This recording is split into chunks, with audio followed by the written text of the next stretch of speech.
Hey, what's going on? It's Management here. I want to thank you guys for coming through. Hold on a second. Let me turn this off.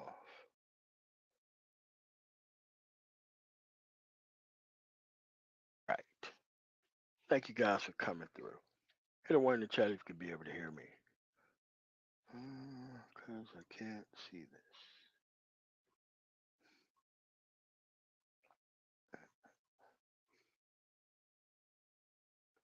Settings, audio. All right, there we go. I know you can hear me now. All right. All right. All right. All right. What's going on, XC? What's going on, Spiritual Like Hope? What's going on, Rocky N? What's going on, K Diggy One? Listen, man.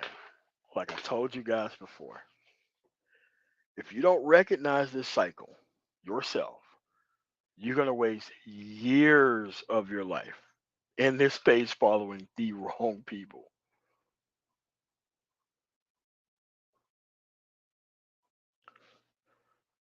So the person refused to come on, as usual, because most of these people don't want to take responsibility for the fact that they were following the wrong people.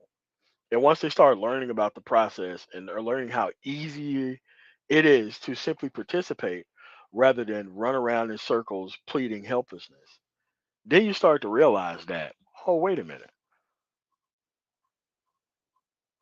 What drove you to seek out this information? What held you in place? What simply made you not understand the actual situation is what your actual destination was. You didn't want information, you wanted acceptance. That's what you wanted. You wanted acceptance among these group of personnel online that you would never try in your real life. Because remember, it's a drug. You have to log in for acceptance in regular life. You have to log in order to do this.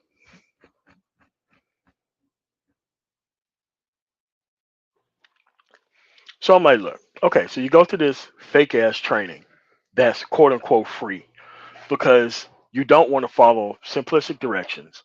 You don't want to follow a process, an actual process to get into IT, right?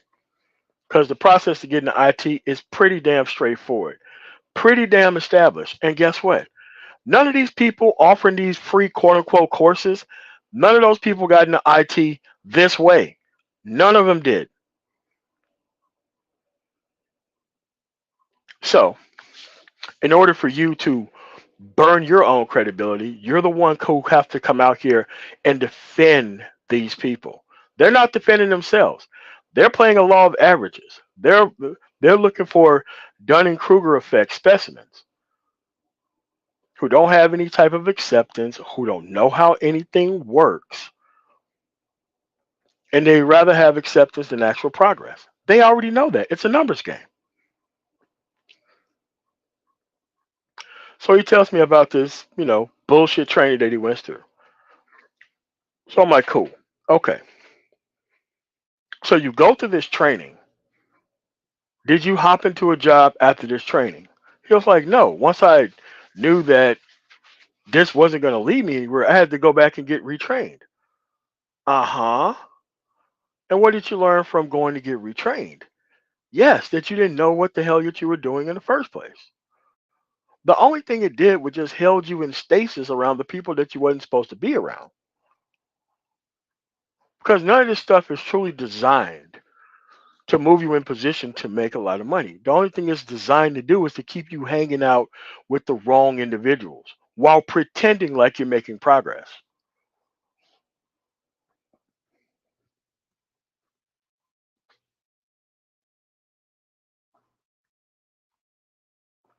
However, if you go through a specific action to a specific solution, that's the way it is. Because here's the thing, only the lost boys are going in it one way, and the people who actually care about the future are going into the other way.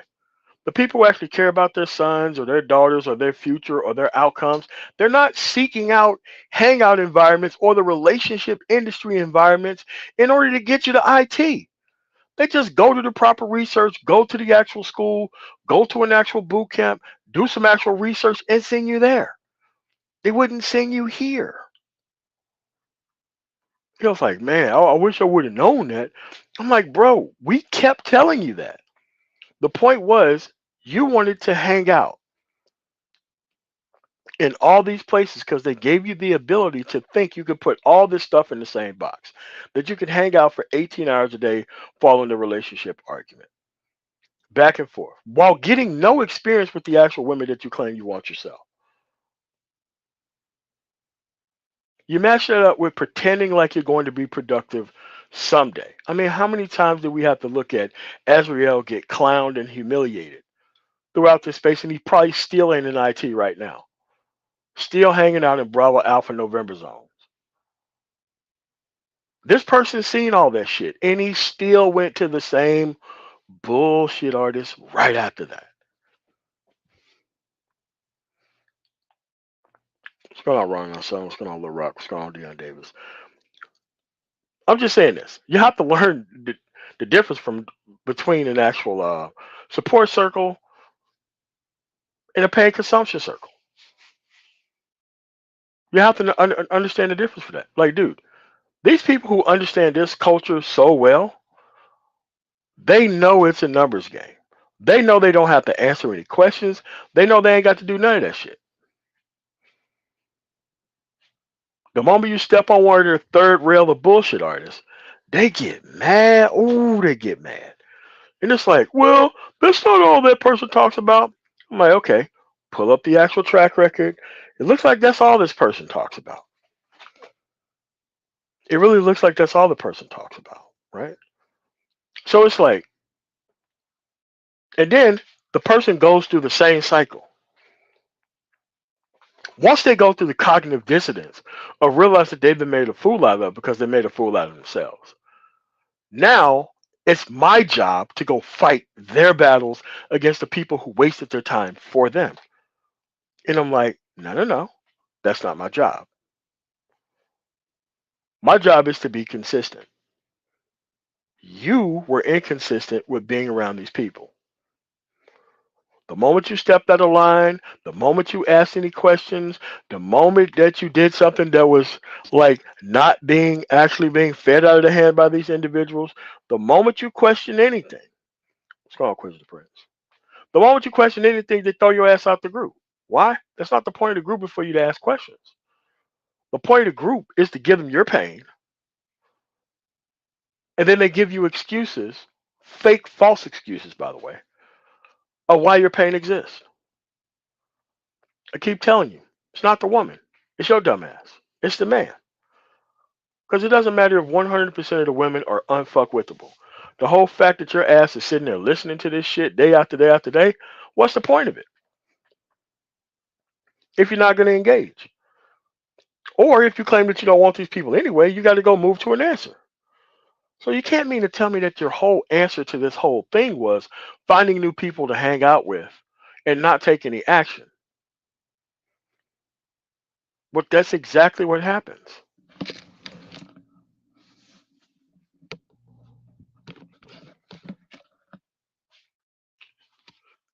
So I'm like, look, obviously you're figuring some of this stuff out. And it's like, now rather than take full responsibility for it, they take partial responsibility for it. So now me and the individual have to go through this devil's advocate type thing with how much time that they wasted on these BS artists. I'm like, dude, it's either you're in or you're out. It's like, why would you ask me all these questions when all of these questions are pretty answerable from the first beginning?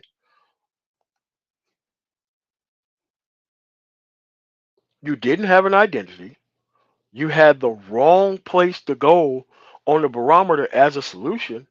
You went after the wrong people, the wrong information, the wrong groups for the right information, and you wasted 3 or 4 years of your time. Now, yes, you do have all the information of failures within society and all of their complaints, but you took no action to get those arguments. And those arguments are very easy, very cookie cutter. Yes, and it's like you could tell brainwashed individuals because whenever you ask them a simple question, they respond with manosphere talking points. They just respond with dogma, red pill shit, blue pill this, black pill this. I'm like, do you realize none of these people are none of these things that they're actually talking about? Do you realize that you're this easy to pick apart among these people? I'm like, dude, in order for you to do this, we're gonna have to set up a whole new society for you to go to, for you to act properly. Because right now, it seems like you want to just go through the thousand questions. And you know up front that you wasted your time with these personnel. But now you're trying to, well, maybe I didn't waste 100% of my time there. Maybe I wasted 99% of my time there. Or maybe I wasted 87% of my time there. And I'm like, look, it's very simple and it's very easy. Did you make any progress personally within your life with hanging out with these individuals? And that's a simple yes or no answer. Not a maybe, not a hold on a second. Yes or no? Well, I feel like I wasted my time. I feel like I wasted my time. Why would you feel like you wasted your time? And if you feel like you wasted your time, what's this conversation about? Again, you're interested in knowing the answers just so long as you ain't got to put the work in. And you're going to keep going over this cycle again and again and again until you decide that you want to take some action without those people being around. I get it. You have a right to be socially awkward and fucked up within this environment. You have a right to do that. But guess what else you don't have a right to do? You don't have the right to stay there for the rest of your life. You don't have a right to do that. And you don't have a right to try to refocus the actual anger that you have toward those individuals and refocus it on the individuals who's been telling the truth the entire time about these people. But at the end of the day, these people don't even want to take minimum responsibility for where they was and for the time period that they was at.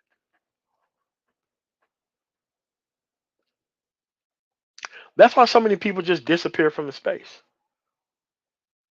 They disappear from the spaces because they cannot take full responsibility of the simple fact that they wasted their time. That they had all of these answers to these questions the entire time. They just refused to take action. And they waited for somebody else to correct everything for them. Again, pain consumption circle. You sat there, you sat Indian style in a round formation around the guy who had you eating out of his hand, and you don't even realize that this person is not specialized in anything. That this person has been running this same fucking game for 9 years. 9 years. 9 years.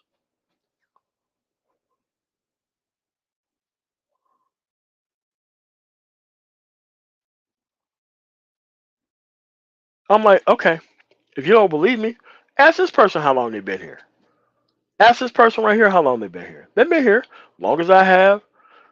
But what happens even when they don't say shit?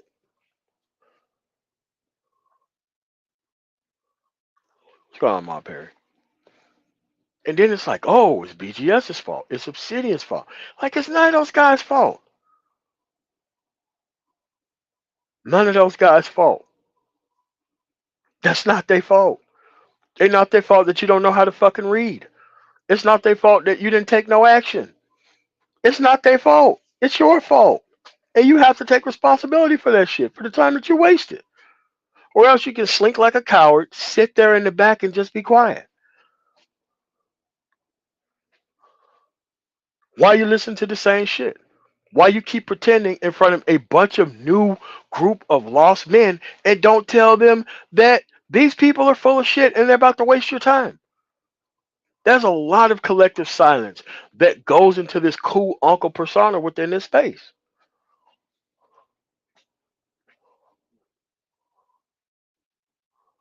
They don't realize the cool uncle persona has been that game has been ran on them. It's been ran on them.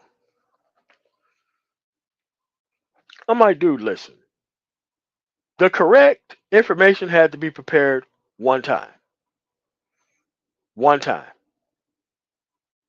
I'm like, look, you went through all this and all that and all that, and you're just as lost as you was before.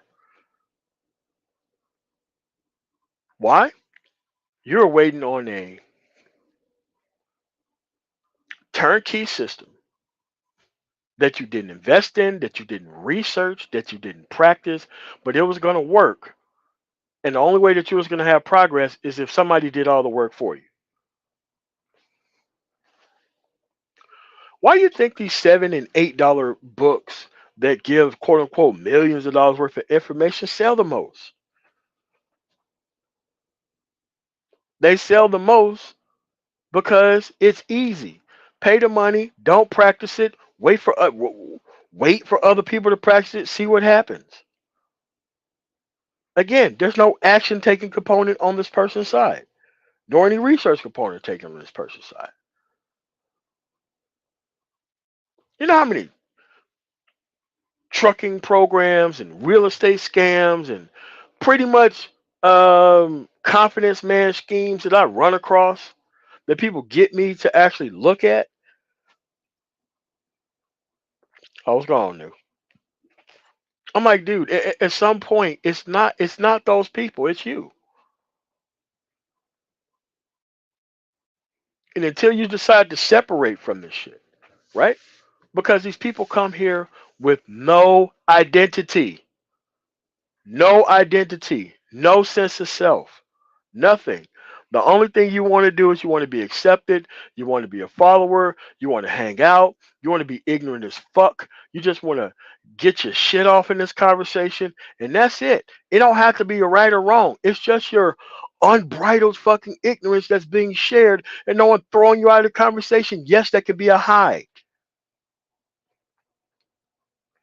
Guess what happens with that high? Now you're going to have to keep reestablishing that high all the time. And you cannot operate in realistic situations. Want to know why? You only want to be in a situation where you get to share your perspectives with no research. That shit is not allowed in real society. Not all that much.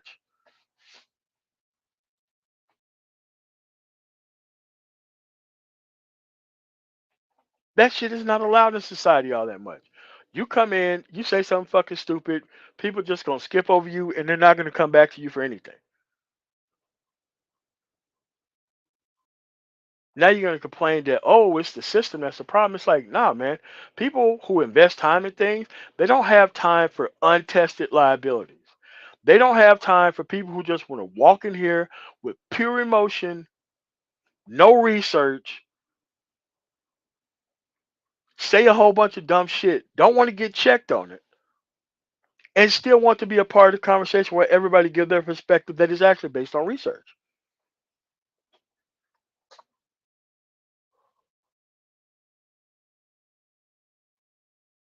You see, in the pain consumption circle, you're always accepted because all ignorant points of view are allowed unless your ignorant ass points of view actually crosses the actual host, and then they'll quickly show you how much you're not part of the group at all. But that's what that is.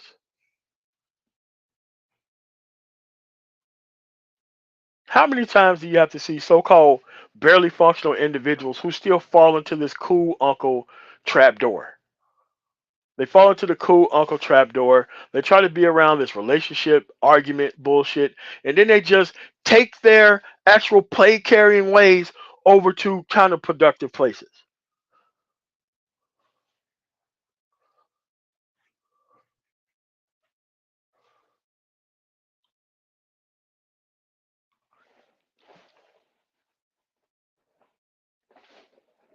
Again, this stuff is very easy to fix. Very easy to fix. Now, they're treating the actual answers to questions like they're impediments to progress. Rather than treating impediments to progress The same way that they should be treating it, because they want to you to fight harder for them. I'm like, bro, listen, where you was, they were not fighting for you. They wasn't. They wasn't pandering towards you. You just didn't know what was going on. You felt like you was part of a conversation because you got to listen to a bunch of ignorant ass people who don't take actions nor sides, by the way. That's how you maintain the same environment.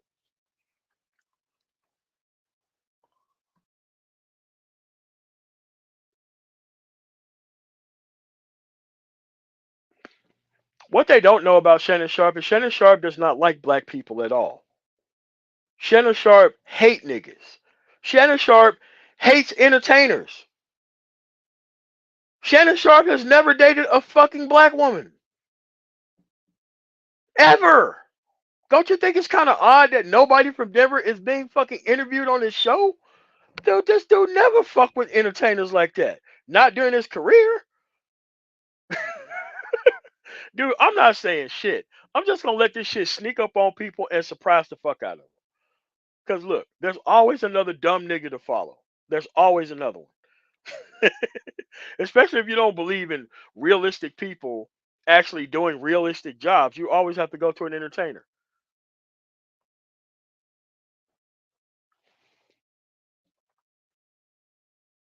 And yes, you have to pay to get on this show. He just ain't interviewing motherfuckers for the free.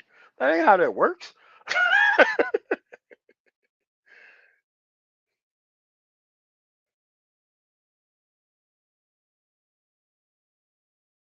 Bro, but listen, if you're a dumb motherfucker and you actually think that you need to listen to comedians and all this messy ass shit, and that's what you're gonna focus on rather than real shit, then dude, that's why these distractions are there.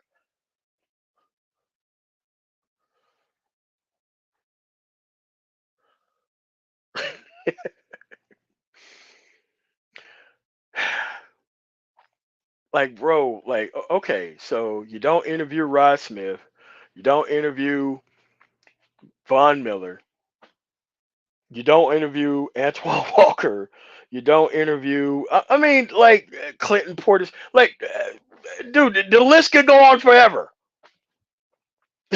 None of these people are on the show for a reason.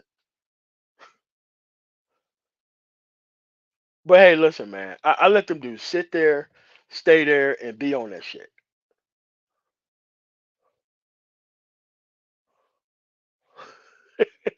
bro. I just sit there and laugh at the shit. This dude literally wanted nothing to do with black culture until he started commentating on shit. Literally couldn't stand fucking black culture until he started making money off of it.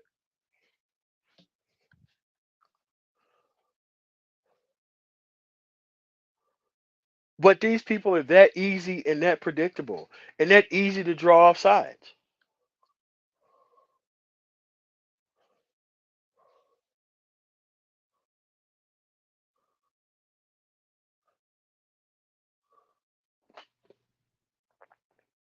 Actually, Jamal Mashburn don't fuck with a lot of people. Nah, man, like you gotta be smarter than actual Mashburn to be in the actual conversation with him. He ain't got time for these bullshit conversations, bro.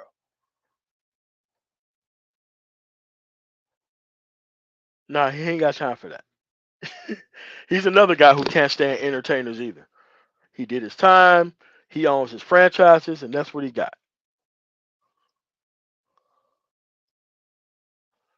So again, these individuals have to see that they're being made a fool out of with their presence, because the people who are making a fool out of them, they're not gonna turn around and tell them that they stupid as shit for being there. They're never gonna do that. Again, this environment creates socially awkward men who has acceptance issues, and they end up in the wrong spaces for acceptance. This society creates these guys on a nearly cyclic circle.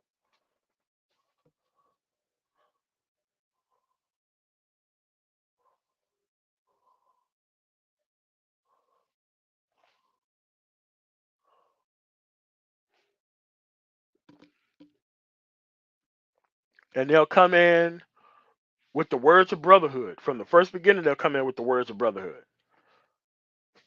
That's why I treat these people how I treat them. And that's why I don't forgive them no matter what the fuck they do. Remember all that shit that hardcore Chomo was talking about fucking Obsidian for fucking years? And the moment this fucking reptile could have fucking Obsidian on, he did it. Why? No fucking loyalty, dude. No fucking principle, bro. None.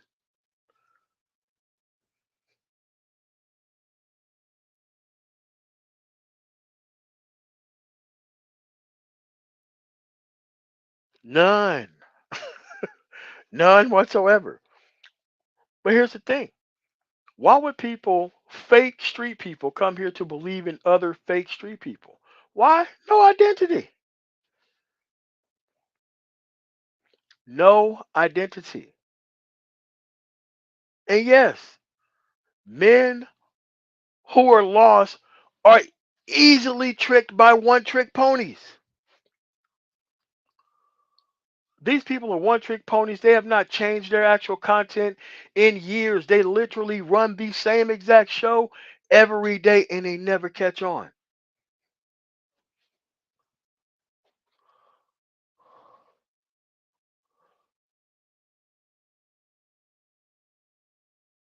But I'm the one who has to turn around and be like, I have to tolerate this shit. I'm like, bro, you don't have to tolerate anything.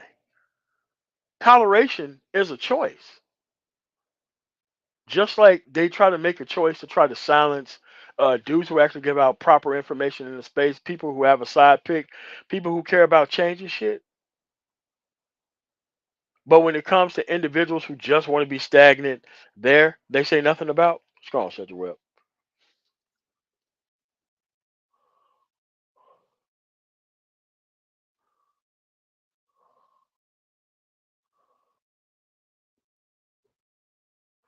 That's why people who have their shit together, they don't be around entertainers.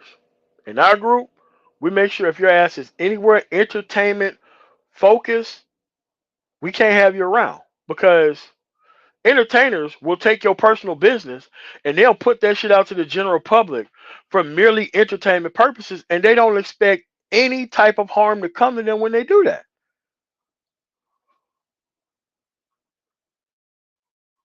Because entertainers has to cannibalize personnel in order to keep themselves on top.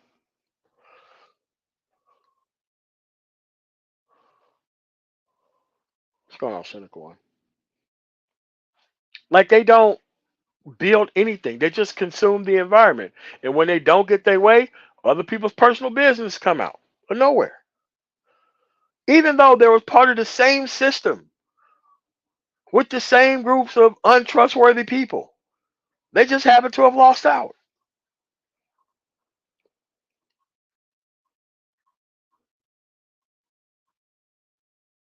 Because the opposite is true in this environment. You are literally kind of taught to stay away from unpopular truth tellers than popular bullshit artists. That's what the environment teaches. It teaches you to respect the bullshit artist with no career field, with no expertise, far more than the person who's in the field who actually participates. That's what the environment teaches.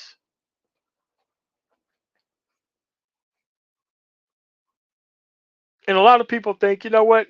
You don't need principle as long as you have a level of success associated with what you're doing. You don't need principle. I'm like, who are these people?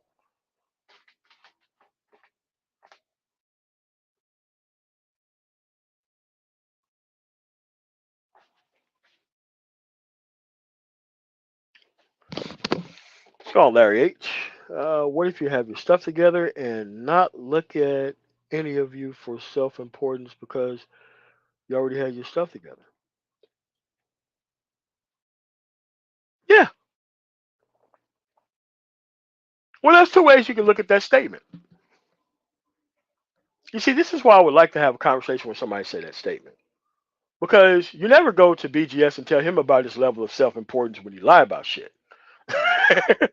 Or never go to Obsidian when he talks about he's Black Manosphere, but he's stalking bitches. You never talk to them motherfuckers about that shit. But I actually care where the actual space is actually going. I actually do care about being surrounded by better men. Even if I do have my shit together, I want these people burned to the fucking ground because they exist. And when men talk about, well, you know what, if you just have your shit together, just mind your own business and everything will be fine. We've already done that shit. It's called 1960 to 20 fucking 20. You know how many years that is? 60 fucking years of silence. And nothing got fixed by leaving these people to their own devices.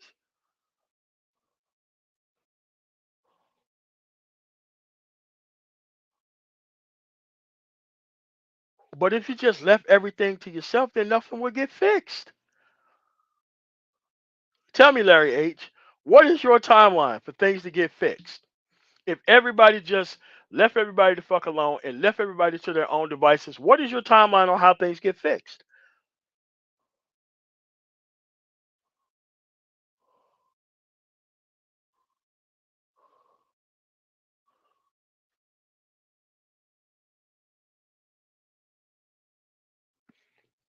Yeah, but that's the whole thing, though. It's just that if men have their focus on unpopular, well, I'm sorry.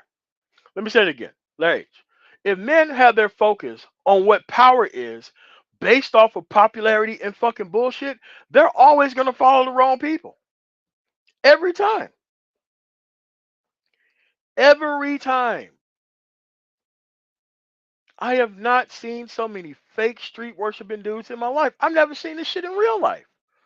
There's only one or two dudes who they pick off, who they get to quit school, who they get to hang out and do bullshit. They don't get legions of fucking followers doing that shit. You maybe get 3 or 4 people in that neighborhood caught up in that shit.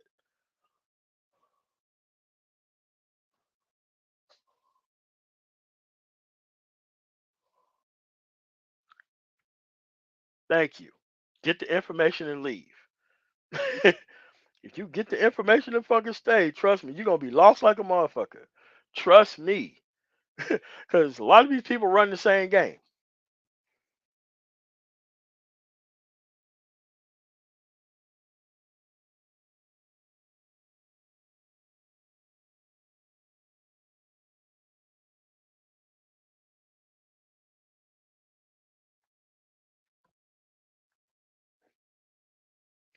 And Mashburn is very easy to actually contact, by the way.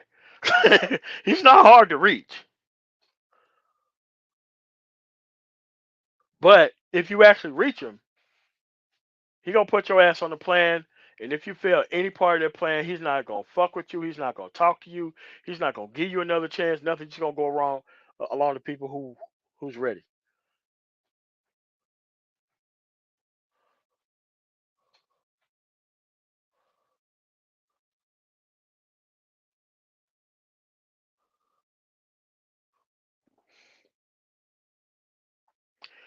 Man, that's why I don't even worry about it. I just listen to the arguments. Now, Claudine Gay is an actually a good example for a couple of reasons. You don't need plagiarized work for them to get you the fuck out of there.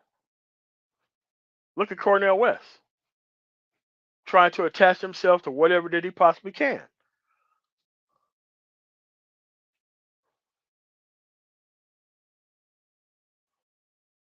Why? He doesn't really teach that much anymore and probably not interested in it.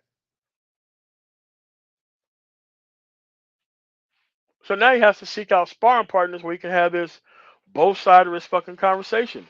Where you're actually smarter than everybody that you're fucking debating. But now you have to seek out an opportunity to keep rehabbing conversations that your ass should be well past.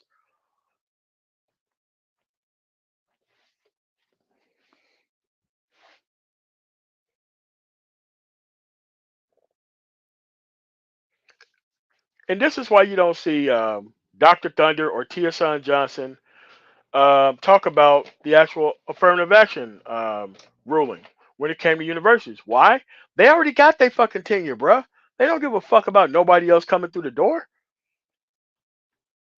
They don't care about nobody else coming through the door. And guess what? They can get rid of your useless ass just as quick as they get rid of anybody. Dude, if they got rid of Claudine Gay, you can get rid of a Dr. Thunder or Tia Johnson at a school. If they got rid of motherfucking Cornell West, you can get rid of a Dr. Thunder or a Tia Johnson useless ass. It's not even that hard to do.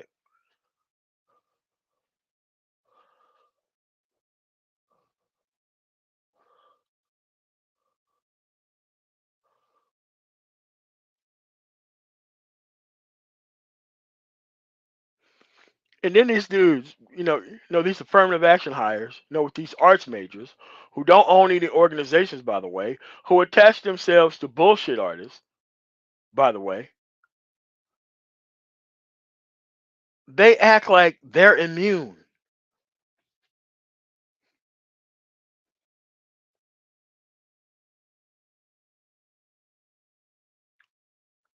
No, you're not immune. If they got rid of her, they could get rid of your motherfucking ass. The same way, they could be like, you know what? We don't need Dr. Saxophone around. Well, we're gonna replace this music with another fucking science-based elective that means some shit.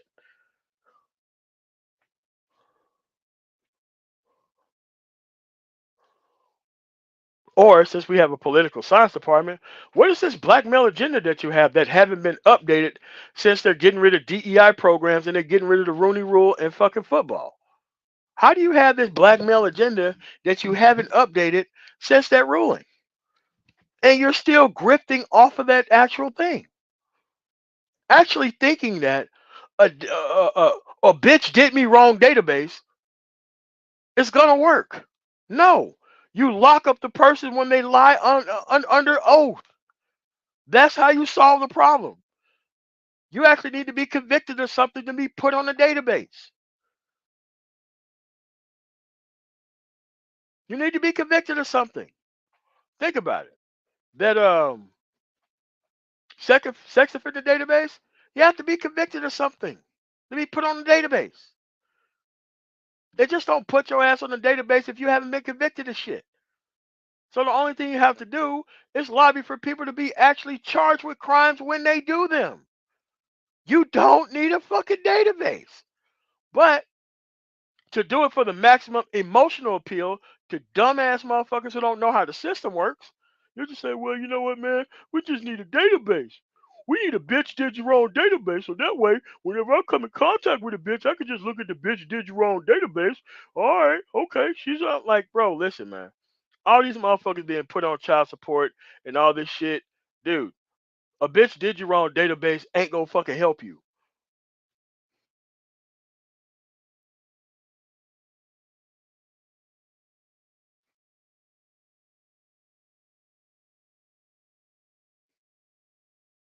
That's the problem.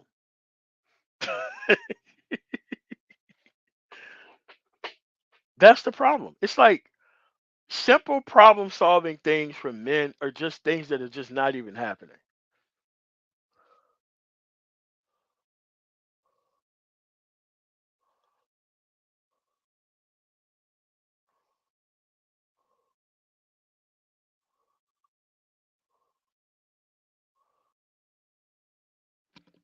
Yep. Say it again. But see, when you don't understand how shit works, you don't even understand that what you're already putting in the document has already been tried. Like this is how disconnected you are from the process that you have to give men emotional hand jobs to make them feel like they're part of a system without them actually understanding how a system works.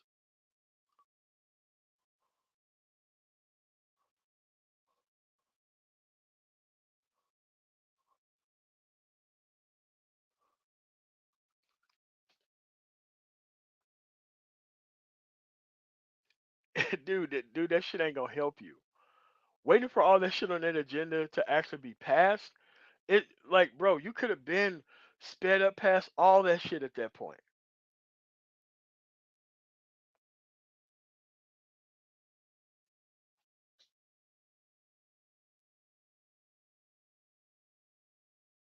So what they're trying to do now is they're trying to socialize weakness as acceptable. That's what these dumbass men are trying to do. They're trying to socialize weakness as acceptable. I don't have my shit together as a dude.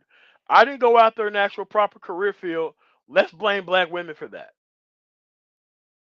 If black women were more fucking submissible, then I retroactively would have got my shit together and I wouldn't be here complaining about women online. But first, the women need to be perfect. So that way in the past I would have got my shit together. Like, bro, what kind of time travel fantasy is this shit? This doesn't make any sense. And let's say that for the sake of argument, a woman was raised under all of that shit, and you a guy who still don't have your shit together.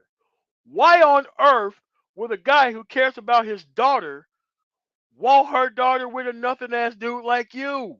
Why would they? Why would a guy or man who actually put time in raising his daughter properly? Why would he put his daughter in harm's way with a dude who ain't got his shit together?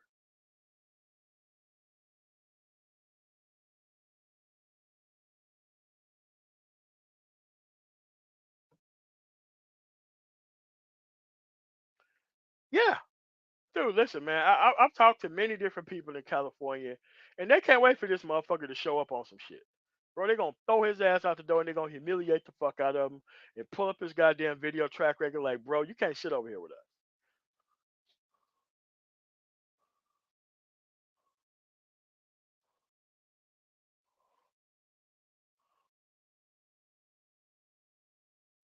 That's what it is. Ding, ding, ding. You're right.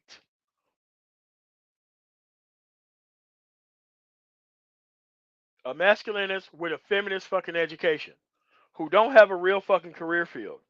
Why on earth would that guy give a shit about IT or transportation or anything else? This dude have already given up in life already.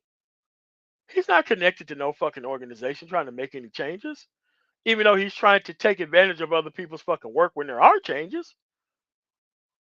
Remember, you live in liberal ass California, and all that shit on that liberal ass list could easily be brought to the fucking legislature.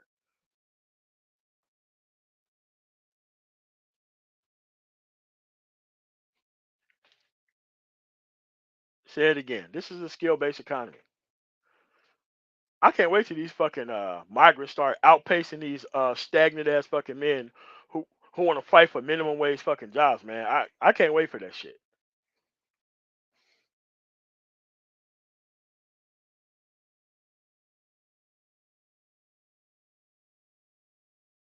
Again, it's a selfish ass thing. Once you got your ass in there on some affirmative action shit, you don't really give a fuck about what happened to anybody else. Like these be the very dudes who be on some Clarence Thomas shit. The moment they get there, they forget about the whole entire path, and they'll screw anybody over, and they'll forget about how everything worked in a heartbeat to maintain their own position. They will do that.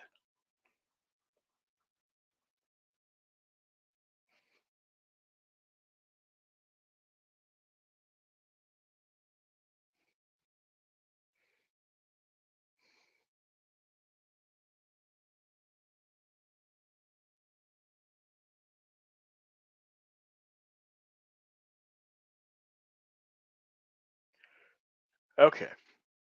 What do you wonder about Fannie Willis's father? Could you answer me that?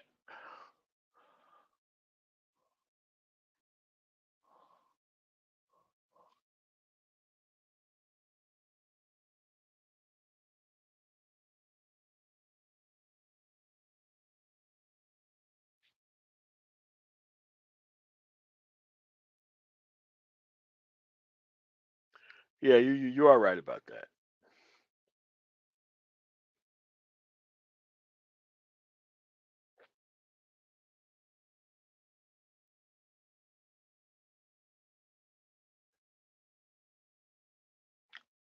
But here's the thing about Fannie Willis. Even if they get her kicked off the case for whatever reason, that doesn't mean that investigation goes away. Those people are ready to go to court right now. All the time that they put in, all them co-conspirators, like that trial is still there. They're just gonna get other prosecutors who was actually working on the case to just move the case forward.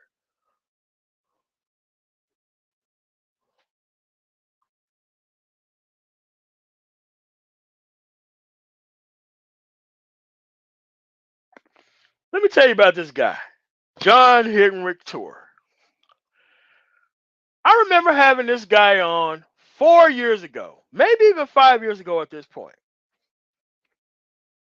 He was on a panel with me, and he had all of this care for piece of shit drug dealers inside the community.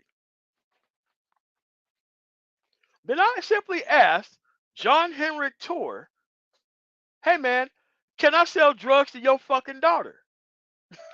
You know what this guy said? No. And I'm like, dude, you have a really nice fucking day. I don't have any fucking type of care for people who sold drugs in the fucking community. I don't give a fuck about those people. Yes, this is the guy, the same guy who wanted to derail the conversation to talk about Fannie Willis. Fannie Willis's father, who's not even on trial, by the way.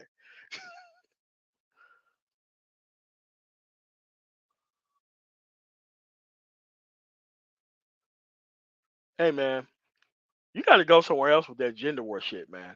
Bro, I don't give a fuck about who she's fucking. None of that shit. That girl can fucking bust that thing wide open on whatever fucking man want to fucking accept it. That ain't got nothing to do with motherfuckers trying to steal a whole election in Georgia. That ain't got shit to do with that. Her having sex with whoever the fuck she did legally had nothing to do with Georgia. I know you want to reconnect with the gender war conversation so bad. No, nigga, you got to take your ass to BGS or the fucking Coliseum to have that shit, bro. Get your motherfucking ass out of here. Back to the topic of conversation, man. Like, that's what I'm saying, man. You got these Vin Diddy rule ass, switch hitting ass niggas who come to productive man conversation and immediately try to head this shit all back into the gender war conversation.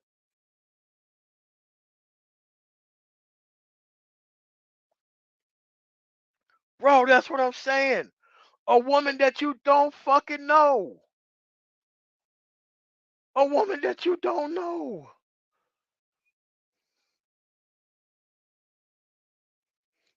These are these ambulance chasing ass motherfucking gender war dudes, man.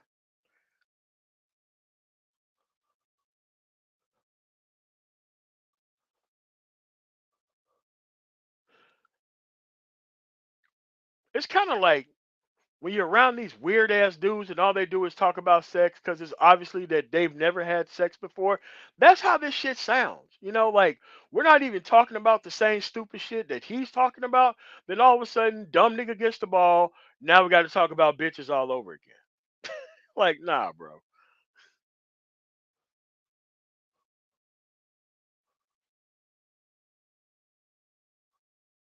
Oh, what's going on, Ryle? But yeah, man, but that pain consumption circle keep your ass stuck. That's its design. Its design is to make you feel comfortable without taking action. That's what it's there for. It is literally there to keep you comfortable without taking action. And get you to think that popular bullshit is supposed to somehow, in all cases, outweigh unpopular progress.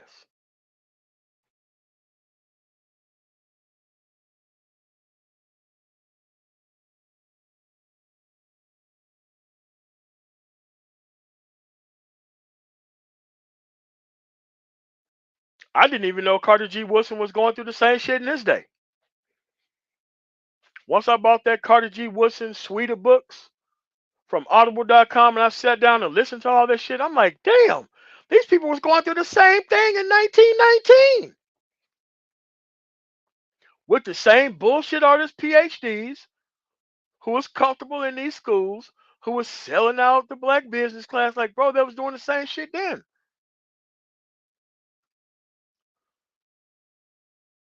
Oh, what's going on? What's going on? Yes, what's going on, man?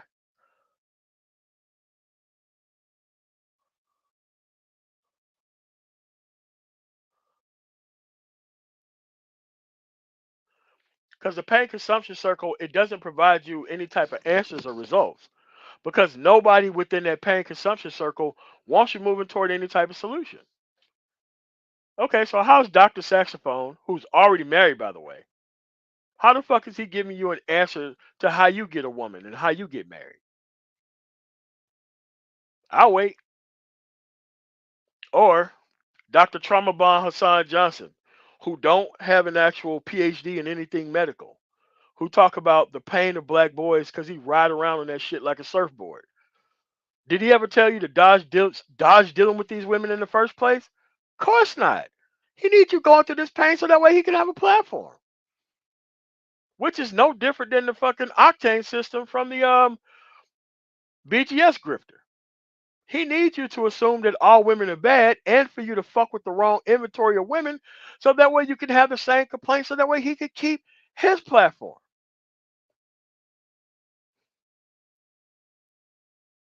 Again, it's all the same shit.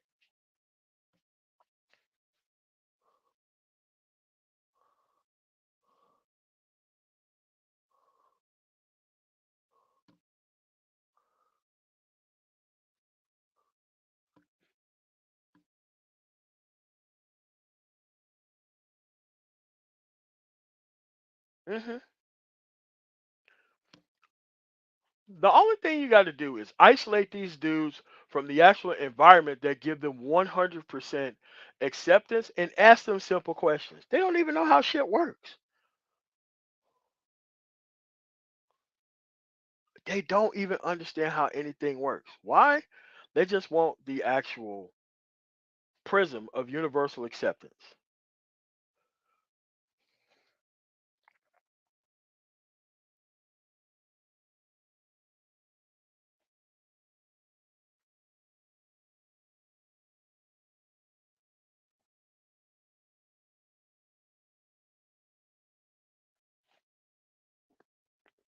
Yeah, hold on a second.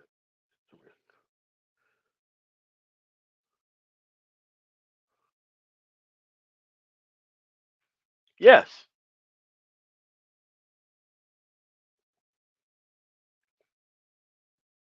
because you participating in society, you learning how politics works, you actually being productive, you avoiding these bullshit based conversations, it drives up their market base.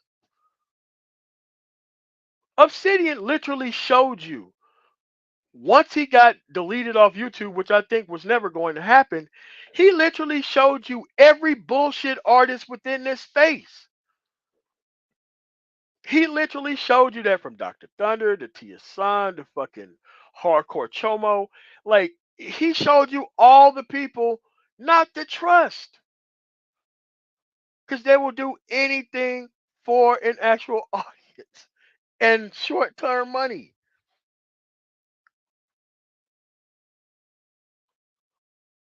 He literally showed you that. I would never have chosen to get rid of fucking Obsidian. He's too much of a barometer to show you what men not to trust.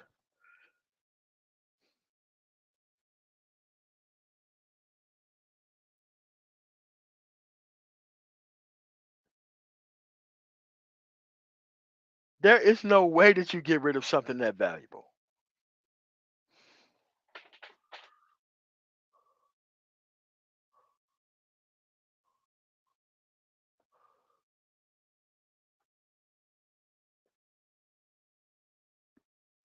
But that's why Obsidian was always here.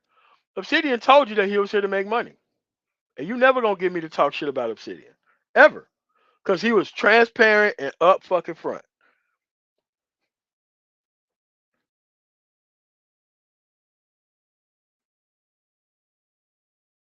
He's told you many different times it is not his job to lead you to the promised land. That's your own job by yourself. He's literally said this.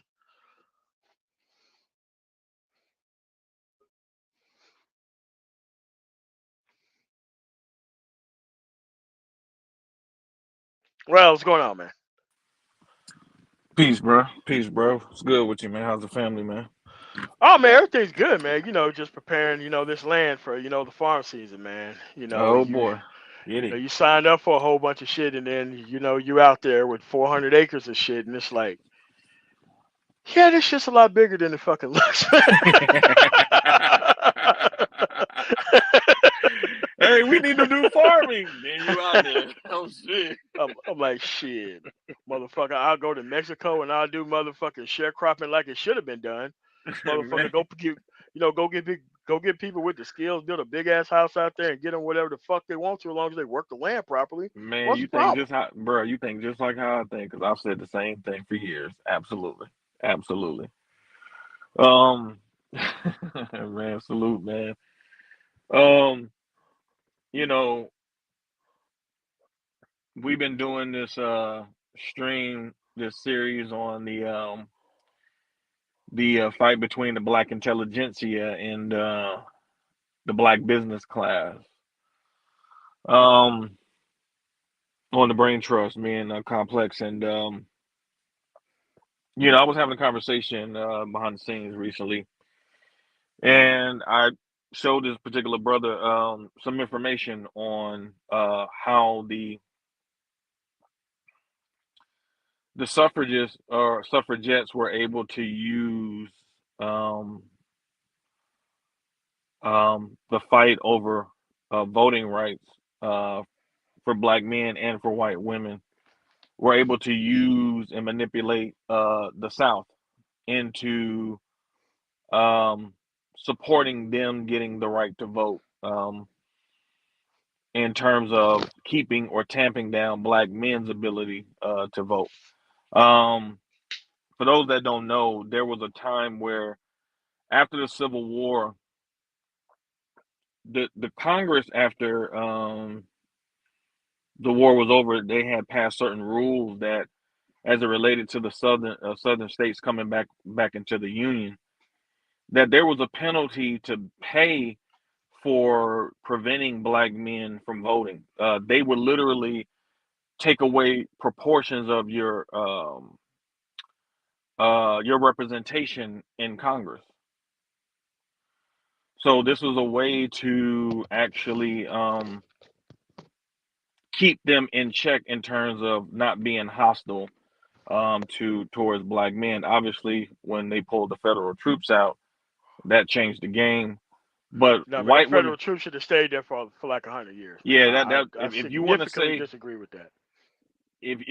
if you want to if you want to see one of the most rep, reprehensible decisions ever made in the United States, it was the deal that the Republicans took to get the federal troops, to the deal they made with the Democrats to remove the federal troops from the South. That was Never should have happened. Literally never the voter participation rate and the registration rate went to damn near like 4% of what it was before. Like a lot of shit happened. Like once, what because like right now, if you had the National Guard in like the black community making sure motherfuckers vote, it'd probably be 100% motherfuckers vote. Period. Because that's what the fuck it was back then. You got the opportunity. These people treated you some any kind of way, and you wasn't gonna vote for them. Simple as that. You're just gonna go the other way. And I mean, but they use violence and economic sanctions to make sure that you didn't participate in society. They right. used I don't call it racism. I call it statistically based misjurisprudence. Yeah, yeah, Racially statistically based yeah. misjurisprudence. Because a lot of people think that the violence was just for like, oh, white people violent. Like, no, there was a strategy towards the violence. It was to reduce political engagement and Yes. Yeah. Oh yeah. Of course. economic participation. Yes. So, because what a lot of y'all don't realize is that we're the only group of people during that particular time where the laws were written where they were trying to prevent us from actually competing in other markets of people too. Oh sure. So Oh yeah. Oh yeah. so so that when we see like the decline of certain, black businesses or whatnot, what a lot of people don't really understand around this time was the thing that allows other groups of businesses to actually flourish is their ability to compete in other markets for dollars. So if you're restricted in your group and not able to participate in the overall market, it makes it hard for you to grow your business. So Yeah. this is what led to many black businesses to fail, not because they were not solid and didn't have good solid foundation. It was their inability to really compete in other markets because of Jim Crow laws. But overall, what we're trying to do is show the groups of people in Black America, especially from an academic perspective, the people who actually participated in the undermining of this black cohort of people who were about the institutional building of Black America. So Correct. so these people really, and they really came from the academic settings.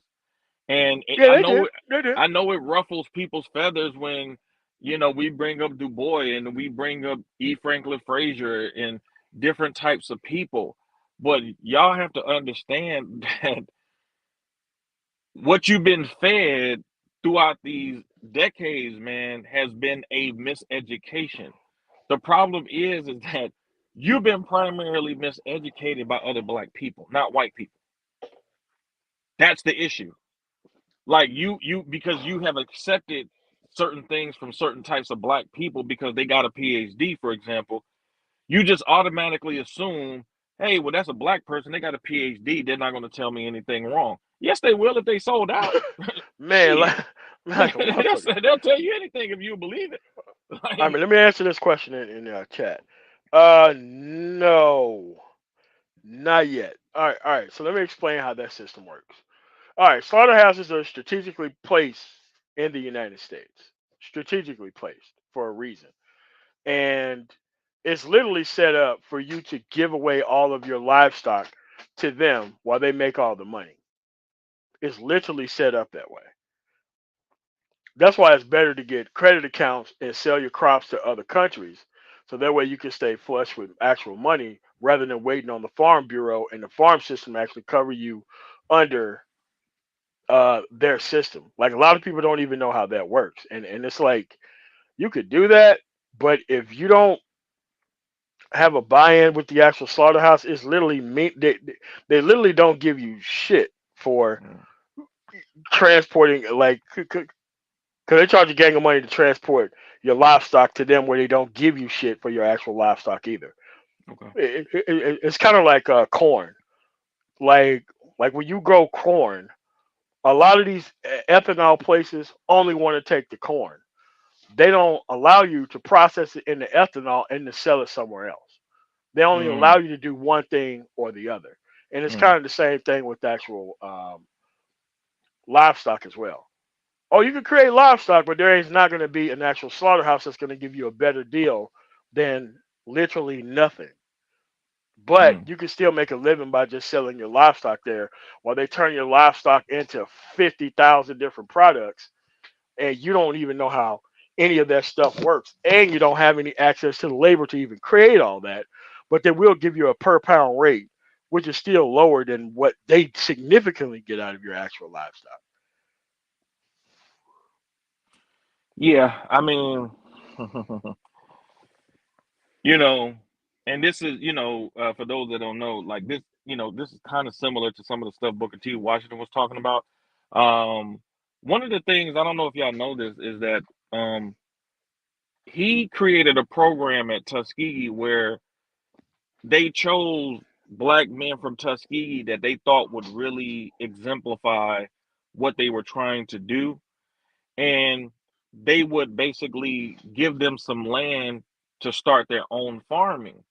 And then what they would do is that they wouldn't give them, like, they wouldn't put them under any debt, because one of the things Booker T. Washington was very keen on was recognizing how sharecropping, debt peonage was really something that was, even though black people were physically free, that it still bonded them to white people's yoke in terms of their labor. So he didn't want the younger generations of black men, specifically, to start out kind of similar to what Robert F. Smith did to Morehouse. So what he did was he picked some of the best and brightest and infused them with their own lands and allowed them to help build their own homes. And then they were able to actually start out in the free and clear because he understood how much that peonage system back then was still a way to keep the yoke around black people's neck. So you're talking about a man of that particular caliber being undermined by people primarily who were coming from PWIs.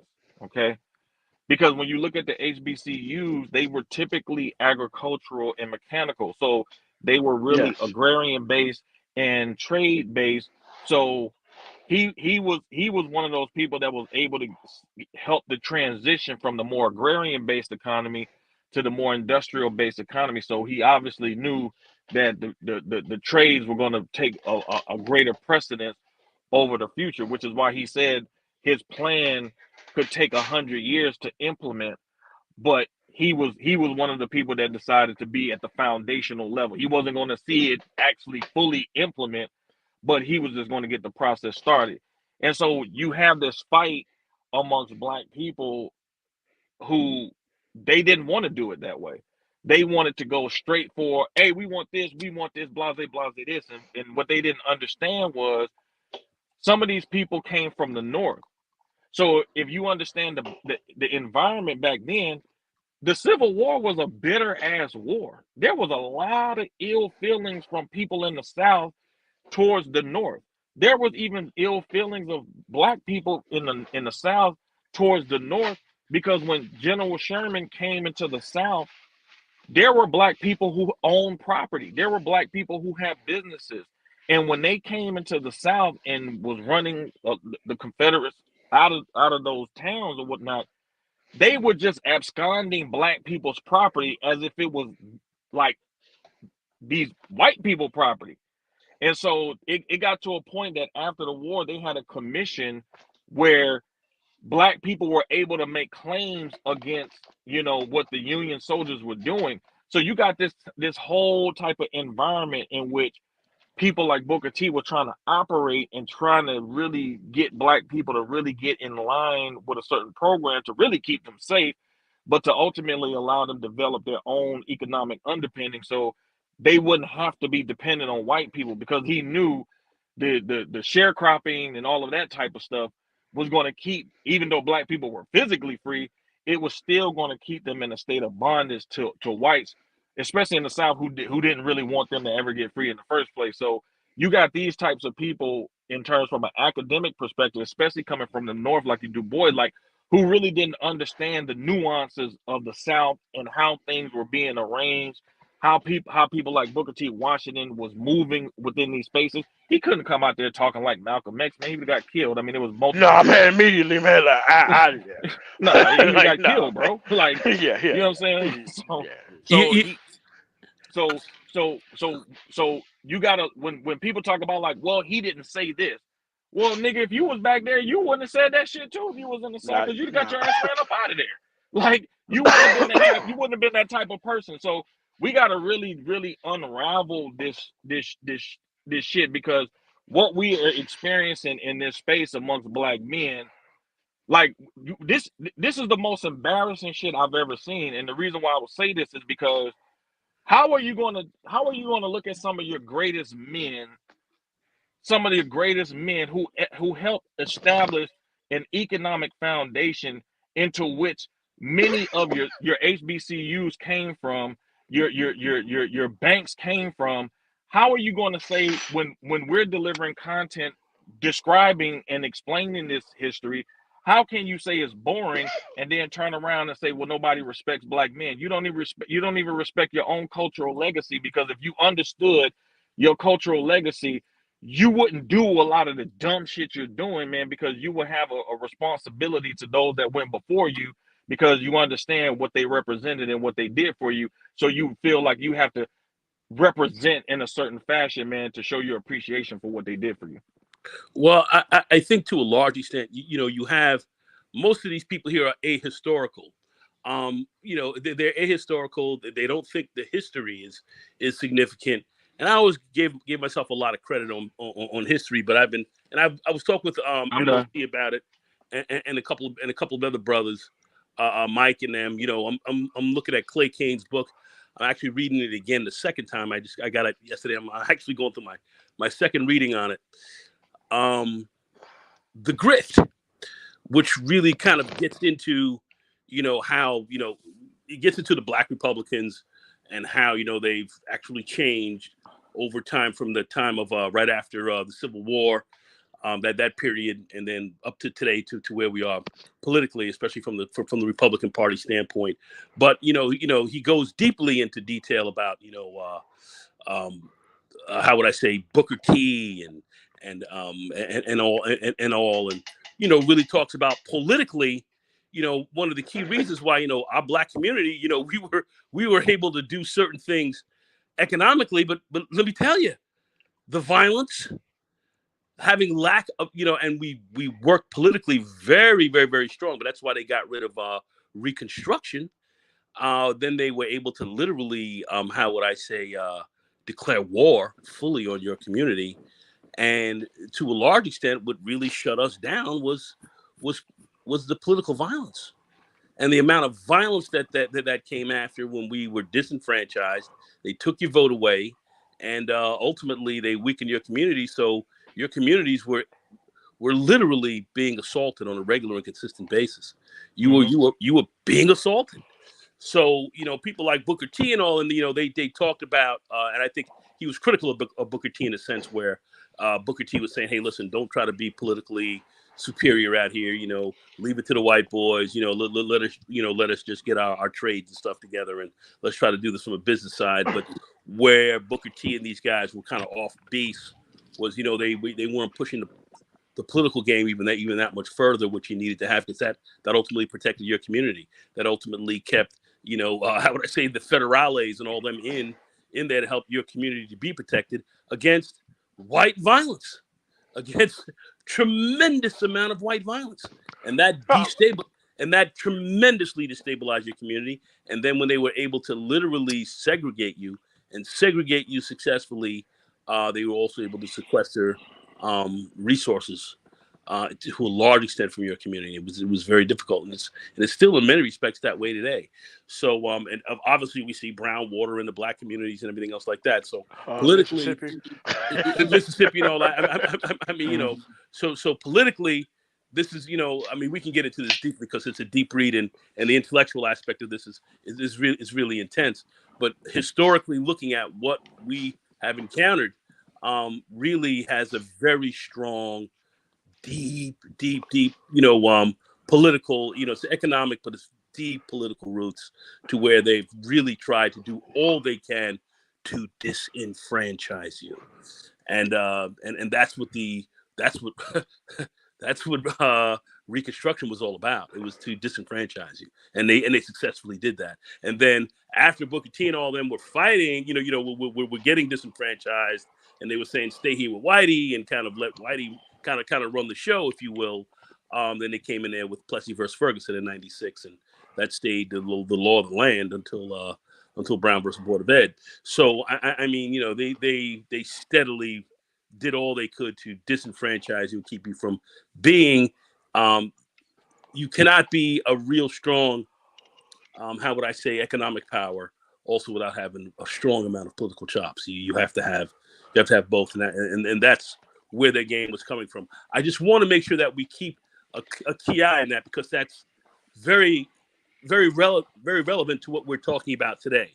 So when we look at this Black female and going after Keisha and the whole game that these guys are trying to run, what Yeah, they're missing is that they pretty take stupid. at the end of the day, they take Keisha and they take Jaquan, Roderick, and Betty.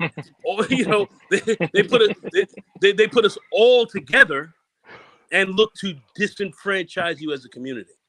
And when you start to truly lose sight of that, you're done. of which, quite frankly, they're moving on that. They're moving on that now. They've already gutted the Voting Rights Act, and they're Yep. certainly are. And what their real aim is the Civil Rights Act of '64. That's their real aim. To where now they can go. Now once again they can legally discriminate, separate, and literally bring you back into the 20s. And that's where these guys are really coming from. And it's not so much just Trump, but Trump is just a symptom of that. He's a representative, but the powers that be that are pushing that have been around here a very long time, long before Trump was around. And that's the game that they're really pushing. So they're really trying to not so much even turn the clocks back, but if they could bring you back to slavery, they actually would be trying to do that. If they could. Certainly economic slavery, no doubt about it. But they definitely want your community isolated, sequestered, and you absolutely disenfranchised in almost every way possible. We have to look at that. That's why this whole Keisha thing and all that. When you start to break it down and look at it very closely, it comes out to start to be ridiculous. Yeah, we got problems with black women and all that. I got my issues. I'm sure everyone else. I'm sure many other brothers do. But at the same time, when we look at the big picture, what are they trying to do? They are ultimately, at the end of the day, they're not looking at you any differently than Keisha.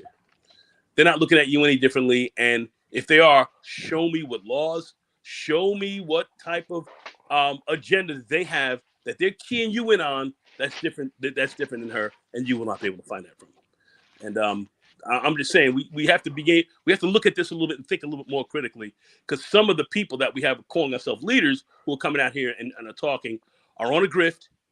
They're fucking up immensely, and they are not and they're not bringing the real truth to you, and they're counting on you not to think critically. And and our job here is to think critically, and you cannot be ahistorical. You cannot be ahistorical. You cannot. Yeah, but a lot of people want to go back to that, though. Surprisingly, you're right. A lot of people want to You- go back to they where they do. didn't have a chance and they don't want to fight and they can just fight They battles do. that don't need to be fought against people that it don't need to be fought against. And it's like a lot of people want to go back to that because they think that not having because this is why I'm glad I moved from the South to actual socialism in Germany to coming back to the United States to living in like an operational society in Colorado. I I've seen all three, so it's kind of like no, no, no. When they're talking about socialism, they're talking about equal protection under the law. That's what they're talking about. When they're talking about communism, they're talking about equal protection and equal access to shit. That's what they're actually talking about. Because when it's just them, it's okay. When it's for everybody else, that's when it's a problem. It's like when it's a far more homogenous society in your Maines and New Hampshires, how they look at quote unquote federal programs. Like I was in Ohio. I'm in Ohio now, and what they look at the quote unquote medical card as. They don't call that shit welfare. They call that the quote unquote insurance card or the quote unquote meal card. They don't call that shit welfare out in the middle of nowhere. And everybody got that shit. I seen a woman who Mm. was filling up, full of shit, and I'm just looking there. I'm like, oh, okay. Let's see what she pulls out. Oh, okay. She pulls out the fucking Ohio. I'm like, oh, okay. What kind of shit is this? She getting in the 7 Series motherfucking BMW. All right, man. Okay. Yep. Okay. Yep. Seen it plenty of times. Seen it plenty of times. It's like, you know, when I was talking about the article about the female, the white female suffragists, and see, the problem is that we don't understand historically, like how from as a like political group, because white women are a political group, and we went wrong in the past because on both sides of the aisle you had certain types of men in Black America that supported suffragists. You had certain types of Black females who supported them too, and now Frederick Douglass. He Frederick supported. Douglass, He supported. Big he supporter. supported it. Frederick Douglass said, and I'm not lying when I say this, y'all. He said that supporting the suffragist movement was more important to him than supporting abolition. I bullshit you not. He did say that. So it's like, Yeah, I do remember well, that quote. So I do. so it's like, well, wait a minute, bro. Like, and then you had women like Ida B. Wells Barnett, who was one of the founders of the NAACP. Like, she was involved in some of these suffragist movement actions. So we both got played, though. You know what I'm saying? Like, at the end of the day, like, No doubt, no they were able doubt. to use black males and black females politically, using their own gripe, because black men had a certain gripe, black females had a certain gripe, but within that context and framework, like, it was a similar, if not the same, experience. But when they split it on the gender line, that's where they was able to break black men and black women, when they split it on that gender line. And so these women move really shrewdly to be able to get what they want. And so now this is why you have this divide. This is a historical divide that you're seeing. Like, what we're seeing in these spaces, and men talking about the women, women talking about the men. This is over 100+ years old in the making. You have to understand this divide was created more so by these gray boys. They put you in jail. When they looked at Rael and they looked at Betty, they said, Rael, your ass is going to jail. Mm-hmm. Rael, let me tell you something. Let me tell you something, Rael. I'm probably going to hang your ass because you talking about doing this business. You got Betty over here talking about doing this. I gotta fuck you up first before I fuck up Betty, because quite frankly, you're a little bit more of a threat. You see, you have to understand why these guys targeted black males. They were trying to stop you from voting when we passed the 15th Amendment. We got that. We got the vote. We got that before white women. White women were sitting there calling you Sambo and nigga and everything else like that. Why are you giving these inferior motherfuckers a vote before even the white women? These females were coming at your ass. So it was the white female coming at you. All right, black females, they were like, oh well, they're black men, they're gonna be a problem. They're gonna try to oppress us too. Boom, boom, boom, boom, boom. Everybody had a problem with the black man. Katie Stanton. Everybody had a problem with Yep. the black man. Yep. They made him the So, target. so at the end of the day, that's who they targeted. That's who they targeted then. That's who they are targeting today. That is the bottom line. We can look at it statistically and prove it in every metric that you can look at. That as far as it's being targeted. And at the end of the day, we have to really keep our eyes clearly on what's really going on. This gender war, we can go into that all day long, but at the end of the It's a day, smoke screen. It's a smoke they screen. are looking to take us all out. And I know it. And I They're know looking it's to take tough. everybody. They're looking to take you. They're looking to take you all out. So I it's know it's tough. so It's so tough. so it's not like, well, people coming up with agendas for black. Oh, well, I got this agenda specifically for black males and everything else like that. You think these right wing cray boys are going to look at an agenda that's gonna move expressly the interests of black males forward? You know what I'm saying? I know it's tough, y'all. And you're not gonna do that without having literally a 1,000,000-man army armed to the teeth and ready to roll into areas in order to get this. This is what we're talking about. You're gonna need to have done. Is this possible? It is. But at the end of the day, this is what we're really talking about. All right, these guys are not looking here to set you up. They're not looking to do that. And that's the problem with a lot of these other. The grifters are grifters are making money on this. They're making money, and they're selling everybody out. They'll sell your mother out. All Yep, right, sure will. so they'll sell your mother out, and they're dangerous. They're dangerous.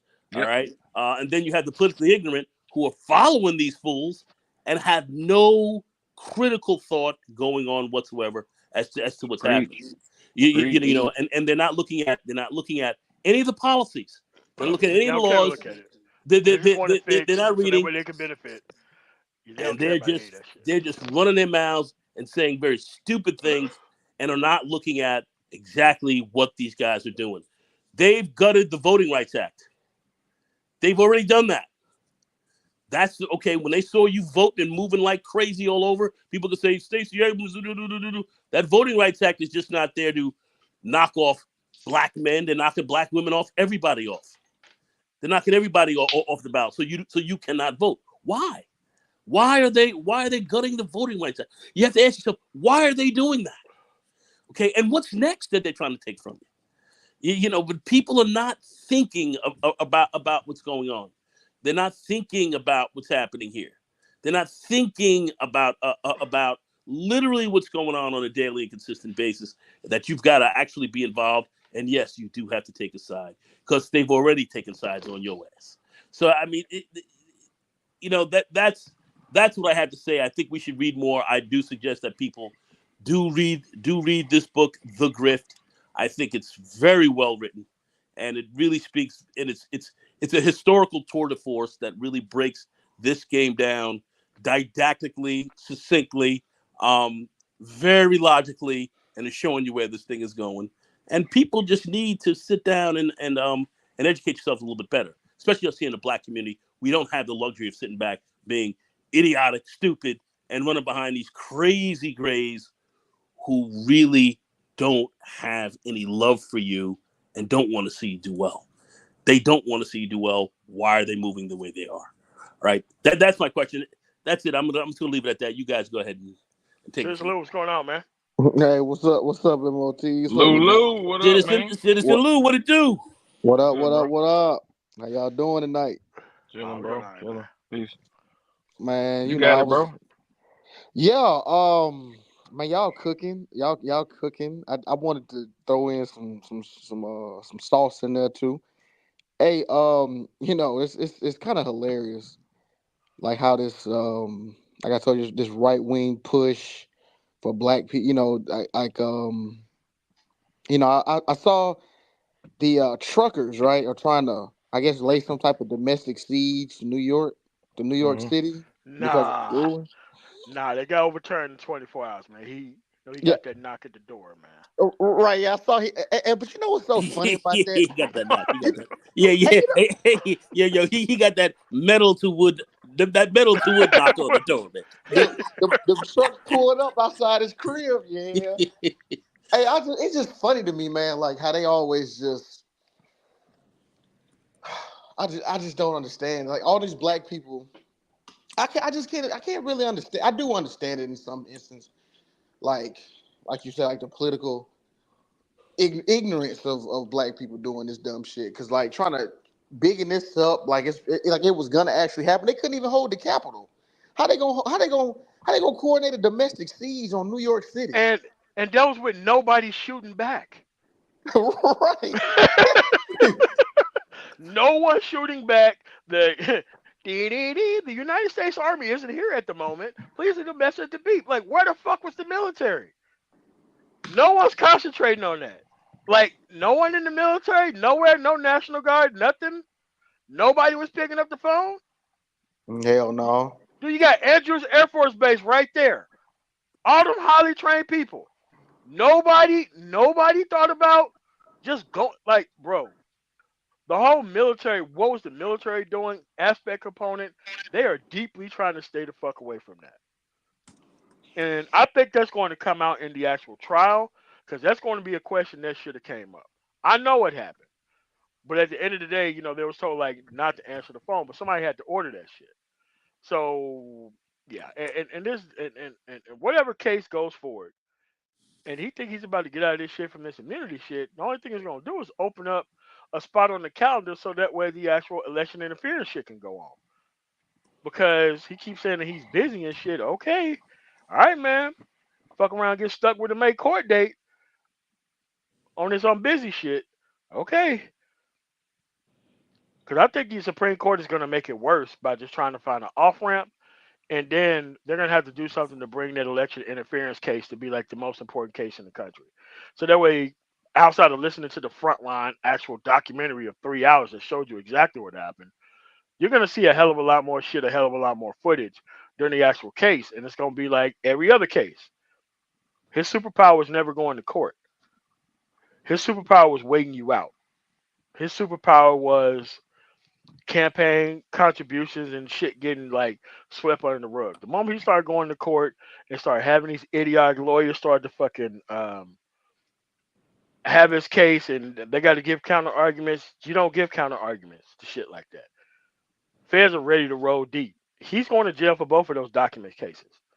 You lied and said that the documents was given back. Like, bro, if they raided you and you got the documents, there ain't no case. There's no case. There's no case. So that's what we had on that, man. It's crazy. I mean, you have to look at. I mean,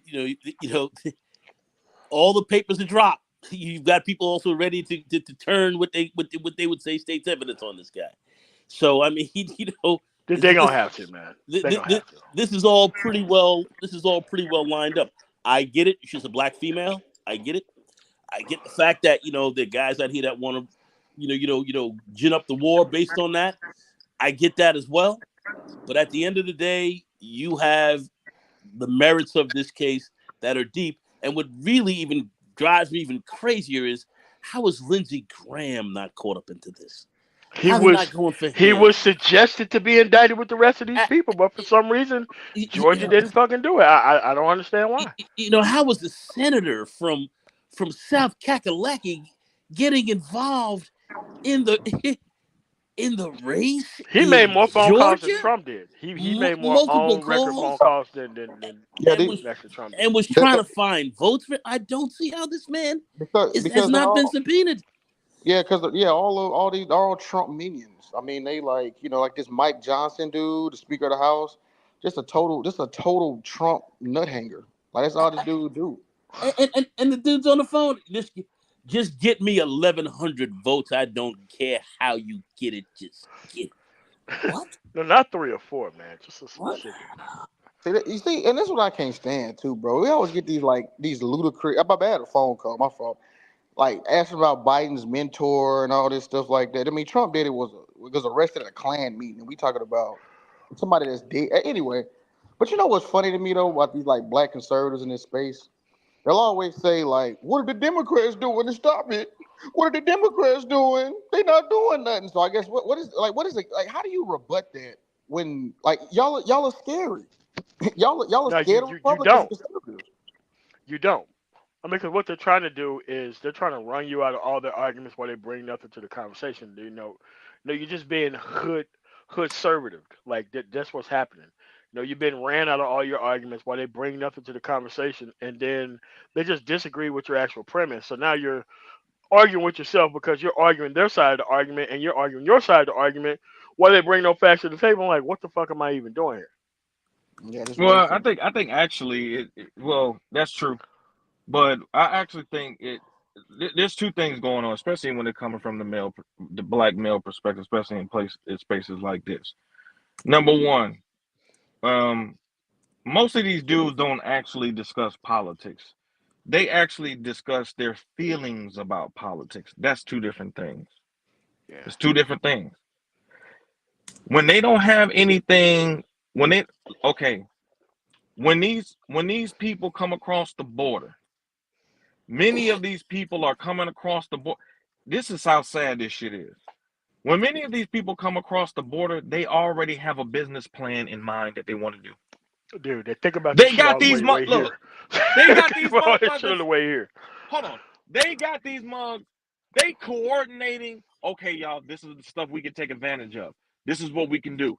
We can do this. Boom, we set this up. Boom, boom, boom, boom, boom. And so what you have is just a fundamental misunderstanding, not understanding of the system. Okay, you don't understand it. You have no business interest. You want to talk about politics all the time, but the people who win at politics, they have business interests behind them in some form or fashion. You're not just here voting for the fuck of it. You're supposed to have a damn agenda. And if you don't have an agenda, you're basically coming to the voting table on popularity. That's not a recipe for success. That's not a recipe for success. That's the issue that a lot of these dudes have. They don't have no agenda whatsoever. When we push them like, okay, what's your agenda? It's going to be crickets. But then they'll make videos and all this other bullshit about like you're making your videos public talking about a particular topic. You're misinforming people.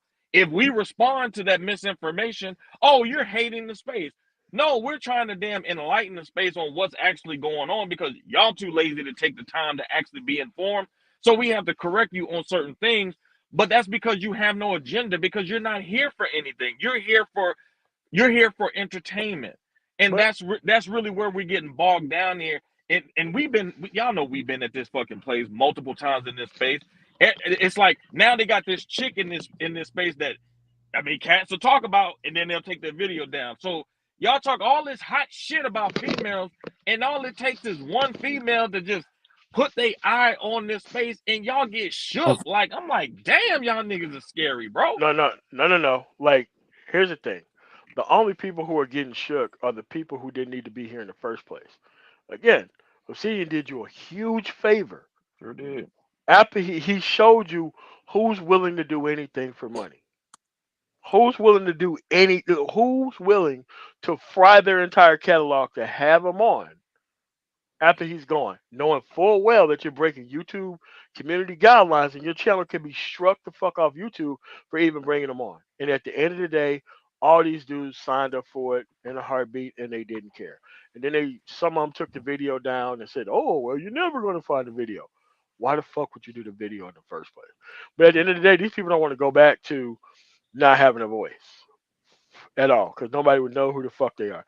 So at the end of the day, I'm not worried about the dumb motherfuckers who don't know or care about shit because Colorado works fine. I don't give a fuck about where these people live at or nothing that they do. I just don't want these Killer Mike and fucking Ice Cube motherfuckers to like bend the goddamn corner and start trying to pretend like they speaking on the behalf of the fucking group again. Because with that bullshit that Killer Mike pulled like what a couple days ago, like you got to be on these motherfuckers and stop trying to fight the fucking gender war. Because I think this simping for the black family shit has got to be stamped the fuck out. It has to Bro, did you hear that nigga? That nigga Killer Mike, bro. I can't believe any of these niggas be. ran up behind it. Hey, that nigga. Hey, I saw a video. He was in a school and he told it was like he'd asked the kids what they want to be. The white kids said he want to be some type of magician or something and turn Yes, say shit. create a potion to create like give people superpowers or something. The black kid said he want to be president. He told him he couldn't do it. Yeah, that's right. He told the black kid he can't be the Wow. president. That's right. I mean, He let the little white boy cook though. He ain't say nothing to the little My white dad boy. ain't even tell me that when I said that shit in the 80s. When I said I wanted to be the next Michael Jordan, the president, my dad said you can be anything you want to be, son. but but My but dad but, didn't even tell me that shit. but these are the That was kind of before Obama. That was before Obama. He didn't say, "Well, son, you black and they gonna be racist, so you can't do that." Of course, your dad's gonna tell you Get the that. fuck out of here, bro. My, Like, come my on, dog. grandfather's like that. That's Of- all fine, but we gotta get these pecans out of this tree, so you gotta throw this fucking What I'm saying is that what I'm saying is my father did not tell me I couldn't be something. Like, why would you sit there in The the answer space was never in the no. post Obama era? Why would you tell a black kid some shit like that? Why would you say He that he shit? told because right. He told him to be a carpenter. I'm because not saying anything wrong with a carpenter, but He said, goddamn, like, but he I said, mean, but but he is Killer said Mike a carpenter though? Like, no. come he's on, a bro. rapper. no. Exactly. But I'm He's a saying rapper. Exactly. those are the kind of Negroes you have out front that they're giving a mic to, because those are the voices that they want to be, that they want to push out here, like back in the 20s and so forth. Don't try to produce any political power against the white man. Sit back and you just sit back and just hang back and let them run things. You don't have to run anything. I mean, we've been dealing with this for hundreds of years. My grandfather At used least to and 100 call and plus these and years. and people. and and, and this Mike guy, he's just another Negro aping the same lines. People like this, you should not be putting a mic under the noses of those types of people.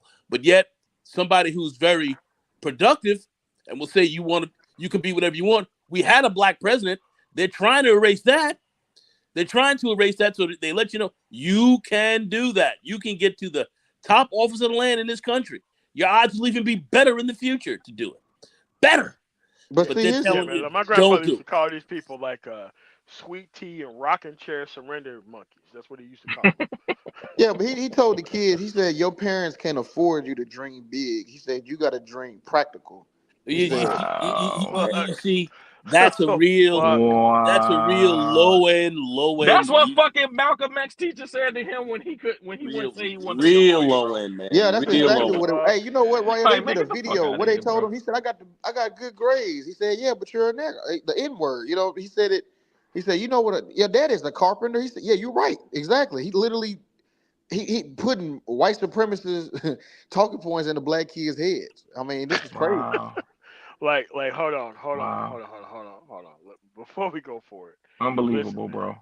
Anybody who listens to Phil from the Advice Show is a certified fucking moron and a goddamn fool. Period. The only thing he does is manipulate feelings based off. He doesn't have a side pick.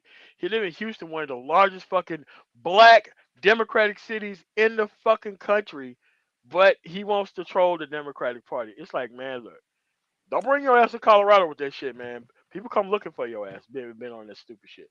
But at the end of the day, when you're not politically invested or involved, these are the type of bullshit artists that you run into. Mm, mm, Full mm. stop. And at the end of the day, they think like, oh, like a lot of people think that trolling is a legitimate form of fucking dialogue. It Mhm. ain't. You ain't solving. Oh, okay, all right. Beverly Advice Show. How many things have been solved his way? Nothing. The answer is nothing. And you have to go after this bullshit information. You have to chase this shit down. Mm, No, no, mm, mm. no. Roland wanted to get him. Roland Martin wanted to get this guy. Everybody Man, hates you know Roland, damn well they're not jumping on like, dude. and You he think like ran from him. Nasheed or Jason Black or fucking uh Phil from the Advice Show are going on Roland Martin. Nah, man, you gonna have to answer some direct questions, and Roland Martin's gonna have them stack of papers in the fucking right hand, man. Or you ain't gonna be able to get that shit off, man. Yeah, all them bullshit ass lies. We getting like here's my thing too. So they keep, the Republicans already did a test survey. The only way they can don't the only thing they can run on now is immigration, right? That's the only thing Yes. they can run on because everybody, all these people scared and they highly susceptible to xenophobia, white and black people apparently. So they're just running on this. So my whole question is this: so if you are totally against it, why don't you hold Republicans accountable for that nonsense they did with the border bill? You never heard anybody who thought immigration was an issue talk about the border bill once Donald Trump sunk the motherfucker. You did not hear anybody say shit about it. Because he wanted to keep it as a campaign issue. Dude, if Biden would have did some shit like that, they would have been told by the Drudge Report or anybody else to go talk about the shit. End of the day, they get the marching orders and they get their ass out there to marching. End of the day, these people live in areas deliberately where they don't have any effect on policy. And then they lean on trying to troll people like me and you who live in actual blue areas and blue motherfucking states to do all the shit so that way they ain't got to do shit in the back order areas to where they consign themselves to. Nigga, Yeah, fuck I just, yeah, I'm ready. Yeah, I'm registered now to get my California ballot. So you know what's funny to MOT too? Like they said, the Democrats was playing with fire. They said the border bill was like the most conservative, right you. It gave them everything that wing. they wanted, and You they know what I'm saying? still It was and the they got rid of and it. they vetoed it. And they Yes. yeah, vetoed it. they vetoed it. Now that's crazy. Hold. Did you get my email? I sent that email out, Lou. Maybe I Yeah, didn't send that to you, man. I'm gonna have to put you on the list. I sent No, it you out to didn't the other send it to Sensor guys. Lou. You didn't send it to him. Uh, I they broke it. They broke it down didactically, money, dollars, where everything was supposed to be, even how many people they were going to hire, and so on and so forth. They went through the the electronic infrastructure and all that behind this. They had billions set, I and think these they put all that shit in there just to prove a point that these people are not serious no, about solving the issue. they that's what they they they're not serious. hey, that's what they They're not did. serious about it at all. And they were kind of They're playing not with serious fire about it on at that all. because they could. Yeah, you're right. Because they, if I'm not mistaken, I think in the bill it would have gave the president the power to shut the border down. Correct? Yeah, it would have. Yeah, Yeah. in fact, So, I'm gonna so I'm pull it like, up. yo, how could they not? Yo, that's what I'm saying, bro. Like, if you, bro, that's crazy. Just total incompetence. Just dumbasses. No. They're trying to play. They're trying to play politics with it. They're trying to play politics, so they think they can, try to play that game if they get back into office and save that for Trump. And they're trying to play politics with the issue, but they got caught out there showing you that they're not serious about this issue. They're not serious about it. They're not Wait a serious. minute. Wait a minute. We got something said in the chat. Like, sir, could you tell me what that plan is? So you know If what he he doesn't probably. need Congress to solve the whoa. Let's No, allow this him is to answer the question because if Biden can do all this shit by himself, like how is that gonna happen? no. This is a guy that this guy's full of crap. He doesn't know what the fuck he's talking about. He's just I running his mean, no, mouth. he comes around, but He's running look, his mouth, and it they doesn't go, know how things work. He doesn't know how they things go, work. they go. So So yeah, things go can be solved by Biden. Why weren't they solved by Trump when he was president? ahead. Like, No, what the fuck? to them, Title 42 What, was a, You know, to what's them, going Title on here? 42 was a solution. What's going on, man? I Like, mean, these guys just talking, man. These dudes just running their mouths, and then when you ask them direct questions, they can't answer them. So so Yeah, so, but yeah, no. It's what the, yeah, exactly. No, you're right. Because what they mean by this, right? They want Biden to take some type of executive order, some type of executive action, and just totally blitz the border and shut it down, type shit. with They that's what? that's that's what they No. want. Here's the thing, man. Like, people are going. Like, okay, let's say you shut the border now. People are still going to go through the the judicial process and come over here anyway. But the Man, problem this is that country they ain't don't gonna want. ever be against cheap ass labor. I don't give a That's what I'm fuck. saying. yeah, They Like, keep I don't give pretending a like the fuck what conservative side it party is. is Like, not this the late country ain't cheap gonna ass ever labor be party. against cheap labor, man. Like, whether Cheap, Eh, you cheap for Democrats free or labor. Republicans, bro. Come on, man. What is going on here? It's kind of like, bro, how many times do you have to go to Pennsylvania, Ohio, Indiana, Illinois? Trump sign, Trump 24. See habla español, apply sign. Right below the fucking sign. Like, dude, they're not out there picking all that shit out the fields, bro. They never have been doing that shit. Bro, you could go from Colorado to especially Wyoming in like the middle of July, like when they're picking all that shit. Dude, you don't see white people out there doing any of this shit. High desert in fucking um Idaho, all the way across motherfucking Oregon, the cabbage patch and the fucking apple orchard up north, like Salina, Washington. Dude, you ain't got no fucking white people out there doing none of that shit. And you never have had them do that. You'll Ever. never, you'll never have it. I mean, that's what I'm saying. White people been historically lazy, but you know what's funny? He said he said he got to jump up and explain. So, Okay, cool. All right, well, but here's the funny thing too, Rael. You know, it's the labor thing. I want to say this too. Like, there's only a few ways to become a citizen in America. That's being born here, being married to an American citizen, and military service. Mm-hmm. yeah. Military is having troubles with recruiting right now. Sure are. yeah. Military age men are coming across the border. Yes, they are. So I mean, Yep. like you just said, put two and two together. Like, what is like, bro? Put it all together, bro. It's in your That's face. my issue with black people, man. It's like you abdicate a certain projection that you had great men before you try to infuse into you so you Two could be years ahead of of the game. military service working in your fucking community. For all the shit that you thinking they're But getting hold for free on. as welfare. Like, come on, man. Right, but Bro, then that's just you way should too much tactics, bro. you should have had companies set up so you could take advantage like everybody else. Where you shit at, man? I Like mean, that'd be a that's policy what based pisses me solution, off, though. bro. Look, hold on. There when the economy crashed in like 07, 08, CNN did a story where a black dude was interviewed. He had two Mexicans behind him. And they was interviewing him about like what he needed as far as labor. And he said, well, I tried to hire black men, but they don't want to work. They don't want to do this kind of work. So I had to hire Hispanics. And it was like, if I'm not mistaken, I think he was actually in Texas when he said this.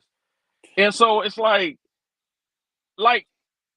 it amazes me how people like, because this is on both sides, man. You got white people like, y'all ain't never trying to go out there and pick none of that goddamn fruit. You ain't trying to do none of that type of work.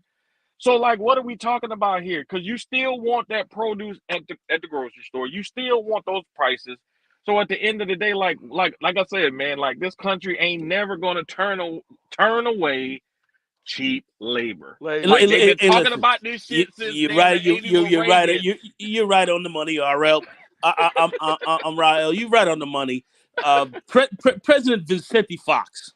This was maybe about 10, 15 years ago when he was president of Mexico. And the question came to him was, because we got a lot of Mexicans coming in, and and black people, they're coming in and they're displacing black people. And Vicente Fox was like, "Listen, man, look, I know what's going on in your country, I know what's going on in mine. Black people, and we know the average salary of the average black person here in this country. It's average out. We have the numbers. 50 grand a year. That's what the average black families make. Average. That's averaged out. It's averaged out. The Mexicans coming here into this country because he said that many jobs that blacks and other Latinos who've been in this country for a while have now moved up a couple of notches, Yeah, good for them. Good for are them. not taking those jobs. Nope. So those Anymore. jobs that Any you're out there longer. any longer. So when you're out there in Oxnard, California, in those very large, strawberry fields and everything else like that, are you fighting to get out there to get in? Nope. To get out there to pick pineapples and Boy, to pick hell strawberries? no. Are Nope. you doing that? No Who's Hell offense and pushing no. those shit. types of Fuck out of jobs? here. Okay. So to a large extent, that's what we have going on, and a lot of these people are using just this as a wedge issue to kind of create a lot of BS. And what these guys don't really understand is, with all that talk that they're trying to say, they're going against, these immigrants. To a large extent, they're looking to put a governor on your ass as well. So they almost use them as a euphemism. Now, we don't like all these strangers and foreigners coming around, and we don't like you niggas either. That's a large extent of what these guys are really Nego, putting. hold on, Nego. And You they're remember using like in the black '80s? people Hold on, as like a crash dummy. Lou. Nego, you remember in the '80s and '90s how politicians? What was one of the main scandals they used to get caught up in the There were '80s and '90s? there were a lot of scandals going on, brother. Hold on, one of the main ones. Hold on, one of the main ones they would get caught up in was paying Maricela under the table. Oh, Oh, but no they doubt. do that Oh, today. no doubt. Come on, man. This shit ain't stop. They do that today. Yeah, They do that today. paying Guadalupe. And, That's Oh, funny. Fuck boy, out of here, man. That's get the funny fuck as out hell. of They here, do bro. that today. So That's what I'm saying, bro. Like, man, stop falling for this shit, man. Like, get the fuck out of here, bro. that is that's the what, game. That is the game And they've when been you the running a governor, long time. you just add them to the family. You know what I'm saying? right, exactly. They've When been you running married that to a game Running, for a Kennedy, come long on, time. bro. but Republicans always get caught doing some they hypocrites. They Oh hypocrites. shit, bro. That's hilarious. That's hilarious. Because that shit is going down. That's That just shit going going down down like a now. motherfucker, man. You know this That, shit, bro. that Come shit's on. going down. That shit's going down, my friend. So Man, it's so many migration to these red, blue southern states, man. And Come you on, man. boy, and, and, and BuzzFeed it's know. and it's not even like that many Mexicans coming in now. Now it's Guatemalans and Hondurans. people, Yeah, yeah. people from Honduras and all Guatemalan and you know, Venezuela. Let me get to Yeah, the citizen. Venezuela, yeah. Bill Venezuelans and all. It's a Bill whole. Spies show is the same person as Marcel Dixon. Both will castrate Democrats for everything, but can you hear not a rat peep on cotton about Republicans? Man, That's what I'm good, saying. exactly, Prince. Exactly. It's disgusting. Exactly. Cause they All they scared of them white day. boys. They scared of them. They put their head down when white boys walk in the room. They'll never challenge a conservative Republican on anything. They'll flip No, their I mean, whole but I only moral think that they're code. just here to run interference against Democrats, though. Like, I don't even think the whole purpose is the whole Republican responsible at all. I think they only No. smoke that trick bullshit It's the whole just Keisha against responsible. Democrats. It's the whole Keisha responsible. Yeah, you're right. Yeah, you're right. Yeah, their mission is to. Oh, I'm sorry. Go ahead, go. No. At the end of the day, it's the whole Keisha responsible.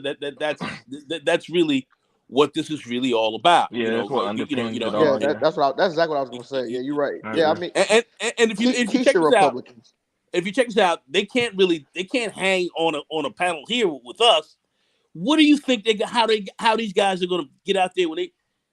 You're not going to get out here in the mainstream and run that game out there like that. You'll get destroyed. You'll get destroyed. None of these guys can hold even on, debate these points. You can't push conservative values and then say you want to be a hedonist at the same time. The shit don't go together. It don't work, man. Like it don't work. Like many of these, I say this all the time. Man, these white boy conservatives in the United States, they couldn't make it in the Middle Eastern country. You want to see real conservatism? Oh no, they wouldn't make it, bro. They wouldn't make it. They'd be begging to come back here. They would not make it there, man. They would not make it. Leroy Gendrich had no problem cheating on the Wizife. No problem. Yeah. No problem. Like I said, man, they using black people as like some type of battering ram. How they try to use the Asians against us. They try to use us against like the asylum seekers and the migrants. You know, and that's where black people. Look at these migrants in Chicago. They taking y'all houses. But Lou, that's where we get it. We got to stop being the group of people that's on the front lines of getting the ass whooped on shit. Like, let somebody else get out there and be in the front. We even did all of that shit. Let somebody, if you want to see how down people are with you as black people, tell them to go out there and take an ass whooping for you like you've been doing. But I'm not talking about going to the fucking White House and getting arrested. Man, making a fool of yourself, man. Outside the gate, you out there for 5 minutes and you're on this bullshit. Like, nah, man, go out there and take some real turn water on these motherfuckers type conversation, or else go to that watering down and don't Occupy Wall Street motherfucker with that goddamn pepper spray. Right. Yeah. Right. Yeah. Right. You know what? To answer that point though, I saw this Asian lady was talking about this, and she said that when it comes to advocating for policy that black people push, it's always inclusive. Anytime we advocate for something, everybody always gets in on it. So it's like, you know what I'm saying? Any policy we've ever pushed, everybody's always eating off of it. Everyone. So it's like, I don't know if that's like our that's our Achilles heel, because what we don't understand as it relates to politics, man. Politics is like what Malcolm said, man, is warfare without bloodshed. Like this is a war. Like this is a war over resources and power. So it's not going to be, you're not going to sit down and drink tea and eat crimpets over this shit. Like this shit is about power and money. So you got to approach it from a cerebral standpoint, and you cannot have incompetent, uninformed black men or women going out there speaking on behalf of black people when they don't know what the fuck they're talking about, man. Nah. That shit is over. You got a lot of ignorance. Nah, bro. You got a lot of ignorance out here, man. A lot of ignorance. I'm not saying like shit, we're not gonna always agree on everything, but damn, you need to know some shit before you get out there and say I'm speaking on behalf of black people. I agree that Killer Mike nor Ice Cube should be out there pushing North Charlemagne, North and who are these guys? North Who is Charlemagne Killer Mike? I mean, think about it. Look, who is Killer Mike? Who is this guy? Literally, when I see these motherfuckers go to Charlemagne the God, I'm like, what fucking reptile would fucking think that somebody would nominate Charlemagne the fucking God to be a person that you need to talk to about any policy when he don't have a fucking side pick? He a fucking dumbass. Yeah, dumb motherfucker. You talking to these guys? I mean, who are they? For what reason? They teach no one. They're they're not qualified. I mean, it's crazy that we're sitting here. Even these guys can even garner any time. What the hell is some ignorant ass Negro like a Killer Mike? What's this fool doing here talking? Why are people even putting a mic under his nose? Why are they doing that? Man, I just... Who elected these dumbass niggas to run us? Who did that? That's like, my point. I wasn't there. I wasn't part of that. Who's putting the mic under this guy's nose, man? That shit is ridiculous, man. Yeah, it's goofy. Go ahead, Lou. I was gonna say with the Killer Mike thing and the state save, that's crazy. This the only man, I tell you that black dude, I can't remember his name, but he was on That brother, he was on a Bernard Riley stream a while ago, and he told them conservatives that to their face, and told them, he said, it seemed like the only thing black conservatives unify on is going against black women. Because it was during that Stacey Abrams thing. I said, yo, bro, he was cooking on that, bro, because now that you see when Stacey Abrams running, all these political analysts, they gone now, right? They just break it down Out why of there. Brian Kemp was way better. I mean, they didn't get minimum wage increased in Georgia since Brian Kemp was there. They didn't get Nope. their Medicaid expanded since Brian Kemp was there. They Nope. didn't get none of them government contracts. I know Mike V brought up that up. They didn't get none of them government contracts. Black men Nope. did not see it at all. So it's like, bro, you niggas are dumb. Like But it's that's what they crazy want them in there for. To do nothing. To do nothing. to do nothing. To carry their water and to suck their kneecaps. And I'm sitting Yep. there Point saying, and click aimable fucking idiots that you don't have to compensate for anything. I mean, shit, you can't get a better fucking ally than that. You can't. nah, we've seen it. Like We've seen it. free help. Like how they supposed to turn that down? Nah, man. Nah.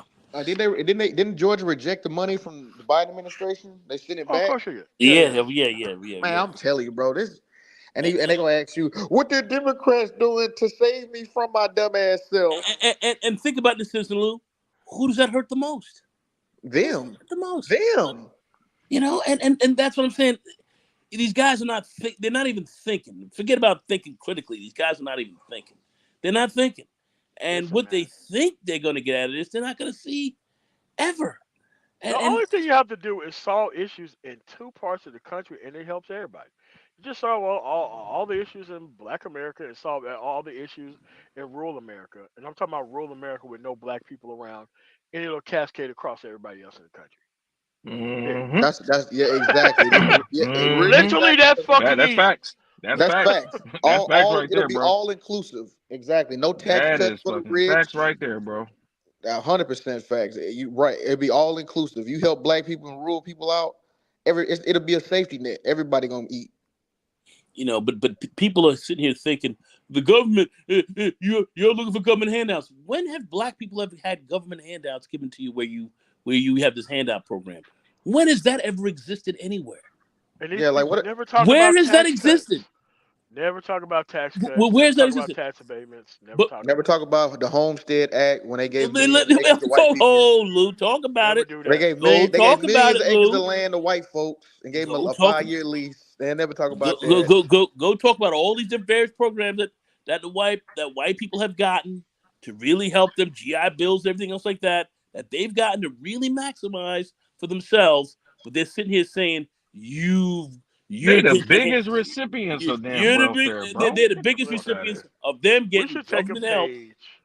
and they're trying to say we're the ones for handouts and pull yourself up by your bootstraps and all this crazy crap that these people talk that they bought into these false narratives. You know It another. shows in history where this has been. That's the reason why I Mhm. said years ago. I'm not gonna take any of these white cats seriously, specifically as far as like these white conservatives. I'm not gonna take them seriously Nah, man. Nah, unless you can't. they put something on the table where we specifically benefit only.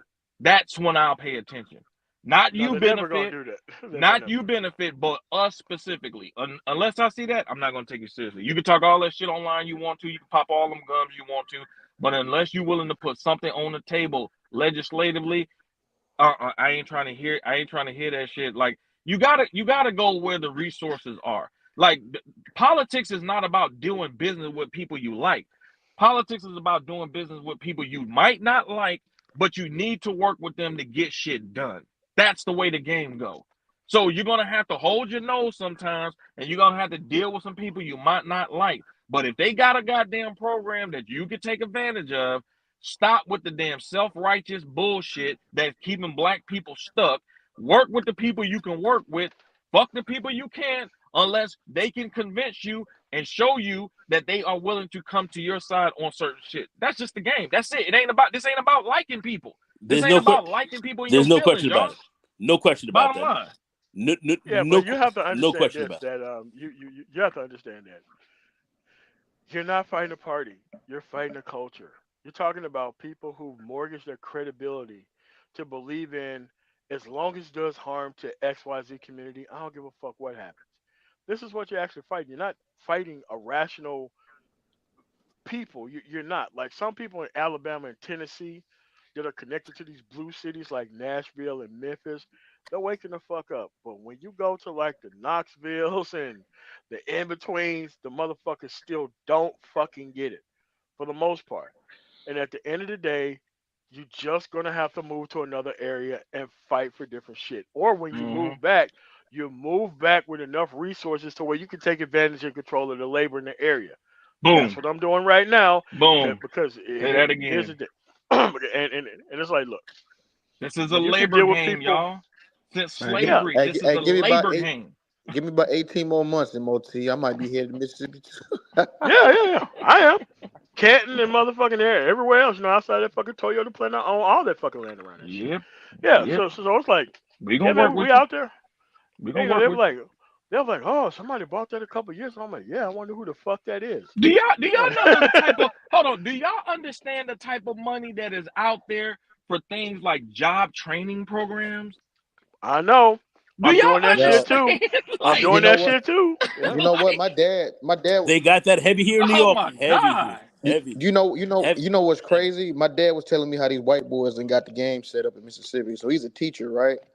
But they got it set up to where if you teach a trade, you get paid whatever the salary is naturally, right? Instead of like the teachers pay locked in. So like, you got electricians and carpenters getting paid while they teach in vocational school. But he was telling me about programming, right? Like they got a vocational school for coding. And he was saying I'd be getting, you know what I'm saying? I'm like, damn, that's crazy. So you get more teaching the trades than you would being at a public school and stuff like that. So Mm. I'm just saying, like, yeah, take advantage, man. You gotta. Entities.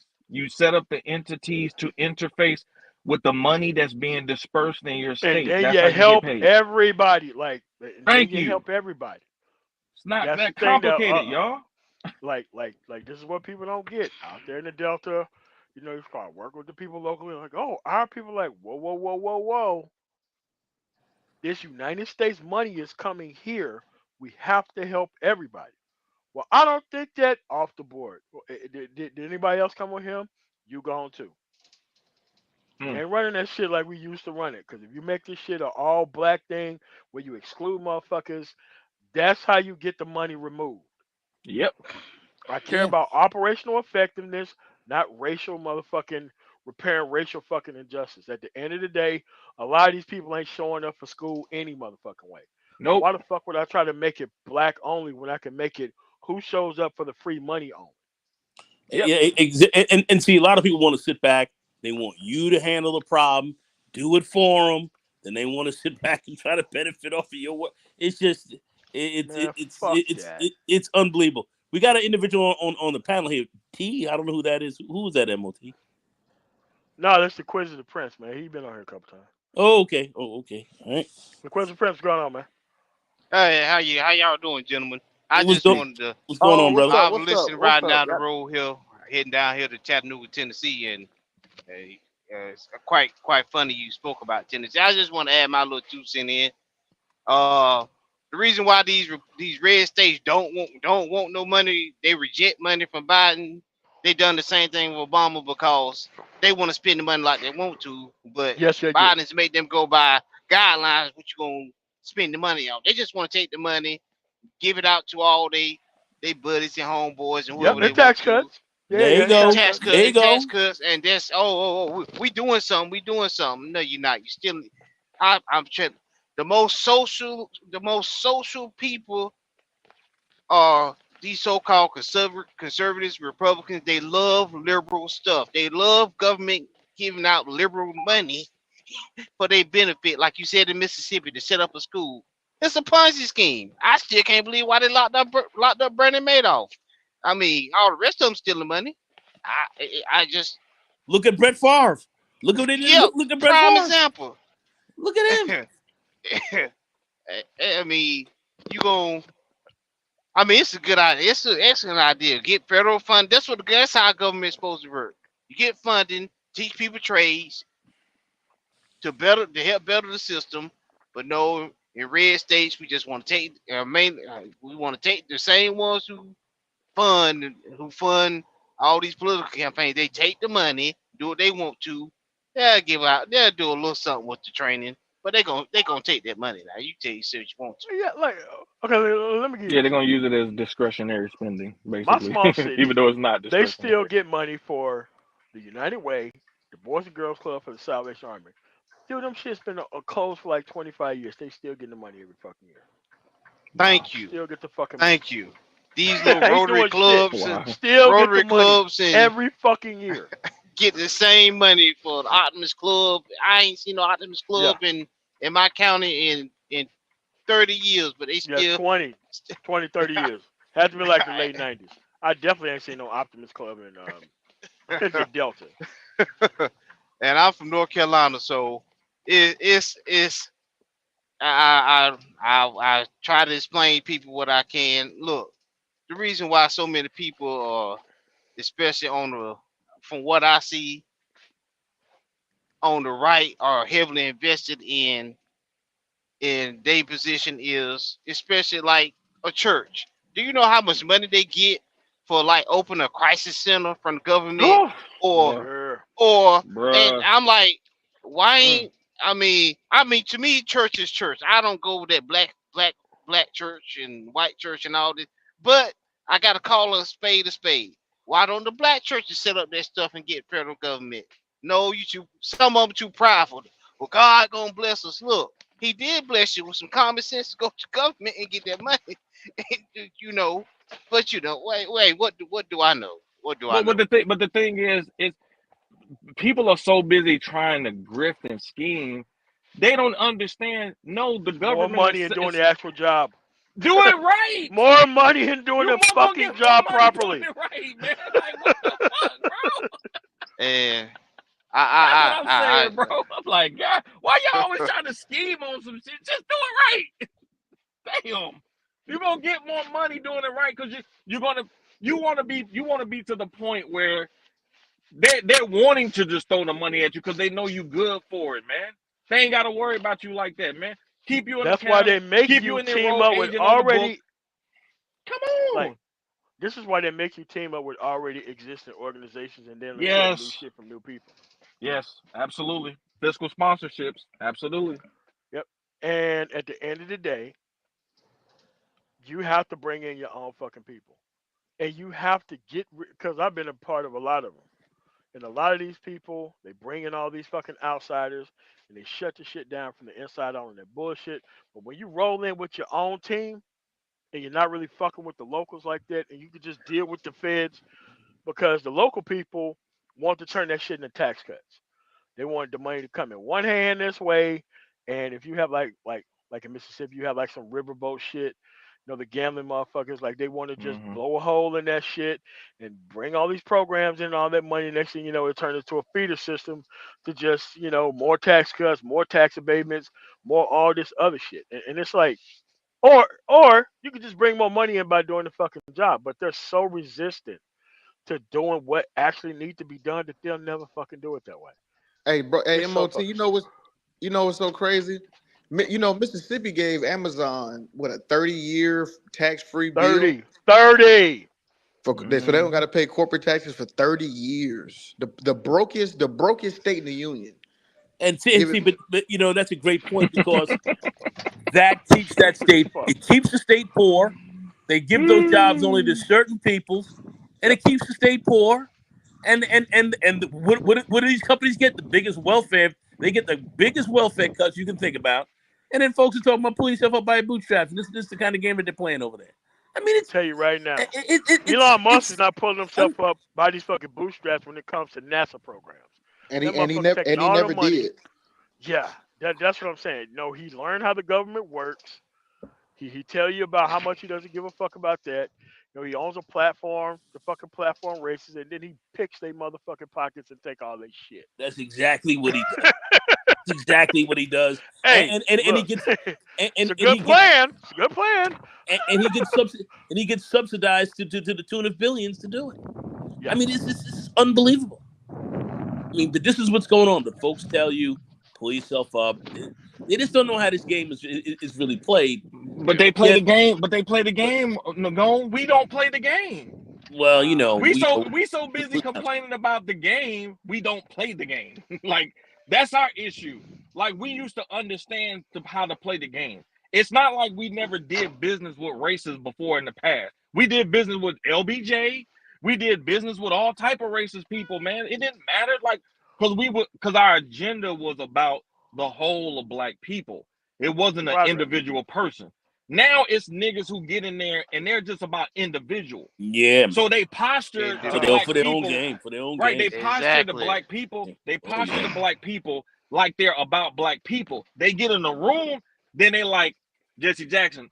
Give my son a distributorship from Coors when black Oh people shit, was they got. complaining about all the racism at Coors. Then he said basically, if y'all don't do this, allegedly, that I'm gonna have these black folks out here picketing, and it's gonna be a problem. And so his son gets a distributorship. That nigga didn't know nothing about no damn beer and That's distributorship at like all. that. And this is what black people keep falling for. You let black people that they look. If you see a black person on TV talking, I'm telling you right now, you need to be skeptical off the rip. It's gotten that bad. Like you just can't trust seeing a black person. I know we want to see black people do well and be successful and all of that, but man, trust me, man. I lived in Atlanta for 32 years. What Maynard Jackson wanted to do for Atlanta and black people is not what those later mayors wanted to do for black people. Yeah, brother. That's the facts, man. Preach Like on it. Maynard Jackson was a beast. Rest in peace to him, man. Oh, He he was was a a beast. woo. Whoa, he He was was a a beast. beast in what he was trying to get Whoa, he was accomplished a for beast. black people. What these later mayors did, man, you can see it for yourself, man. Like, He was a beast. come on, man. So, Nah, man. yep, I mean, he set up all those concessions at Atlanta. You know, the whole national airport there. All a lot of those businesses were supposed to be black. A lot of contracts for black owned businesses to come in there and all that. He was and all guess what? about His back, hold on, look, Nagone, guess what? His background was he was a bond attorney. He understood the yeah. bond system. Oh, sure. So you already know he was a beast. He already Yeah. understood, man. He Sure. already understood the game, man. So this is I'm saying. Don't y'all need black leadership that understands economics, not just social shit. You need black people that understand the economics because a lot of the economics is driving the social shit. Yeah. I'd rather get rid of all these social motherfuckers because the only thing they're trying to do is keep their social business going. Yep. However, they got that, they're just trying to keep that specific grift or con going, and you can't do business with them. Period. I've been through this shit way too many times, and there ain't no way that you're gonna be able to help people who are still tied into that shit any shape, way, form, or fashion, especially not fucking entertainers. Because Yeah. they got into a bad system. They used to getting fucked over. They're at the top of wherever they got to. They had to do some crazy shit to get there, and they're not trying to give it up to do the right thing. That's been my experience. Yep. Yep. And the experience, You like know you what? said, is the having a team together. Cause in here in North Carolina about 20, 25 years ago, every black person opened up group homes. Once again, get money from the government, open up a group home full of kids. Get when they go to the meetings, they driving up there in Mercedes, Stupid shit. Lexus, Stupid shit. stupid. Instead of you hiring a team, somebody certified in counseling, and then here come the state. Oh, we see y'all Negroes are having too y'all spending too much. Okay, we just gonna go ahead and cut them funding and see how far y'all go. And it's stuff like that. Having a team together, make sure people CPR certified. You know how important that is in Man, what you in a talking field about? like that. And y'all sit here, we ain't got that. Well, we giving you 6 months to get people certified. Ain't nobody there want to get certified in. They can't even go to the community college. I'm gonna pay for you to go. I ain't want to go to community college. Hey, they end up uh, nah. That's why you got to go in, like I'm going in, with my own team of outsiders. If Mm-hmm. you involve somebody from inside the environment, they're gonna be quickly compromised, and it Mm-hmm. doesn't take a lot to compromise people who are from that environment. Nope. All the most successful people, the front facing person is the only person that you know. Everybody else is names on a wall and you never see them because they from out of state. They connected to other shit that works, and they don't want to talk to anybody locally. And everything works just fine, and you box them out, and you just use them for labor. Yep. That's all. Use them for labor domestically. Do not hire them in leadership because they're gonna come in on some saboteur shit, trying to fuck some shit up. And it's like that's the only way things can work now. I've been through enough of these things and enough of these processes, enough of these times, so that's why I'm just going in on this, on that, doing this, doing that. Not really all that worried about it. And just waiting for biding my actual time and just following the actual process. Just okay, all right, we got some real estate here. We're gonna get these funds here to get these actual businesses open. Then we're gonna get some outsiders. We're gonna put them up nice. They're gonna come Hmm. out here. They're gonna teach professionally what the fuck they need to be teaching there for. They're gonna be getting paid a lot of money. They don't really care. Things are great and safe for them. And it's like we've lost the art of participating in the actual fucking process. I don't understand how we've done Right. that. Following simple ass fucking directions. Like I don't understand how we did that.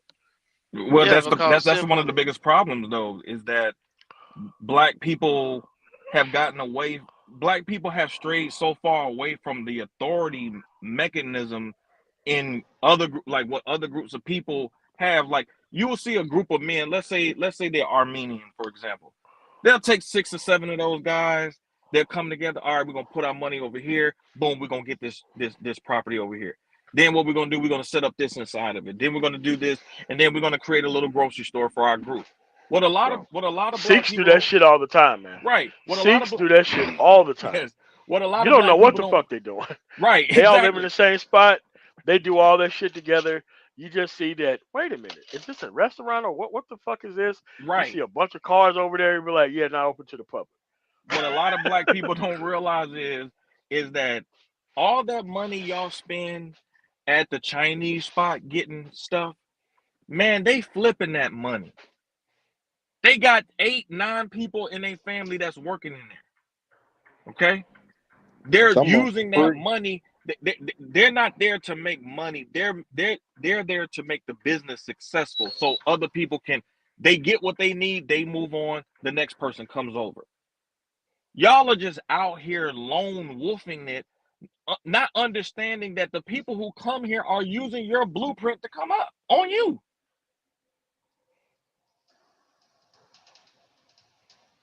They're Hey, using your blueprint to come up on you. Y'all gotta wake up out of this shit, man, and stop looking down on the stuff that you used to do. That used to make you successful, man.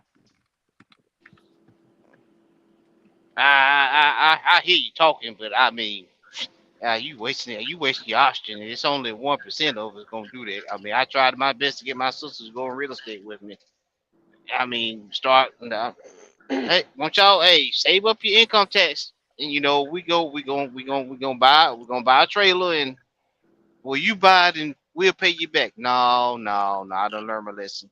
Uh, and I had to do it by myself. I hate, cause I mean, like you say, they know how to move. Get this person in real estate. Get this person to work at the bank. So whenever we do need a loan, guess what? Don't nobody think about that. Yeah, I mean, it is what it is. I mean, All right, so we got another person here, Tyler. Tyler, man, you just have to go to another channel, bro. I don't care about what these bitches are doing with the family unit. It's like, listen, man. When I hear dumb niggas talk about the black family, no, nigga, you want to have a family with these fucking hoes, and I gotta do a live stream on that. Cause all these dumb niggas talking about the fucking black family, they're trying to have a family with these hoes exclusively. They're not trying to look for decent women. They ain't trying to do anything. They're just trying to not have consequences by sticking their dick in the goddamn garbage disposal system. We don't need these fucking animals around us. They're trying to wait out these women with fucking infinite dicks so that way they could create their black family with somebody that they know is not even being cultured by that shit. They're not a part of our fucking group. I don't understand why the fuck are you here. Obsidian is no longer on fucking YouTube. He is on fucking Rumble. He's on fucking Truth Social. I could drop all those links for you. This is not a place where you actually fucking talk about the black family or none of that stupid shit. Because you're not talking about decent fucking women. You're always bringing up hoes when you're talking about the fucking black family. What the fuck is that about? What the fuck is that about? It's just crazy, man. Get him out of here.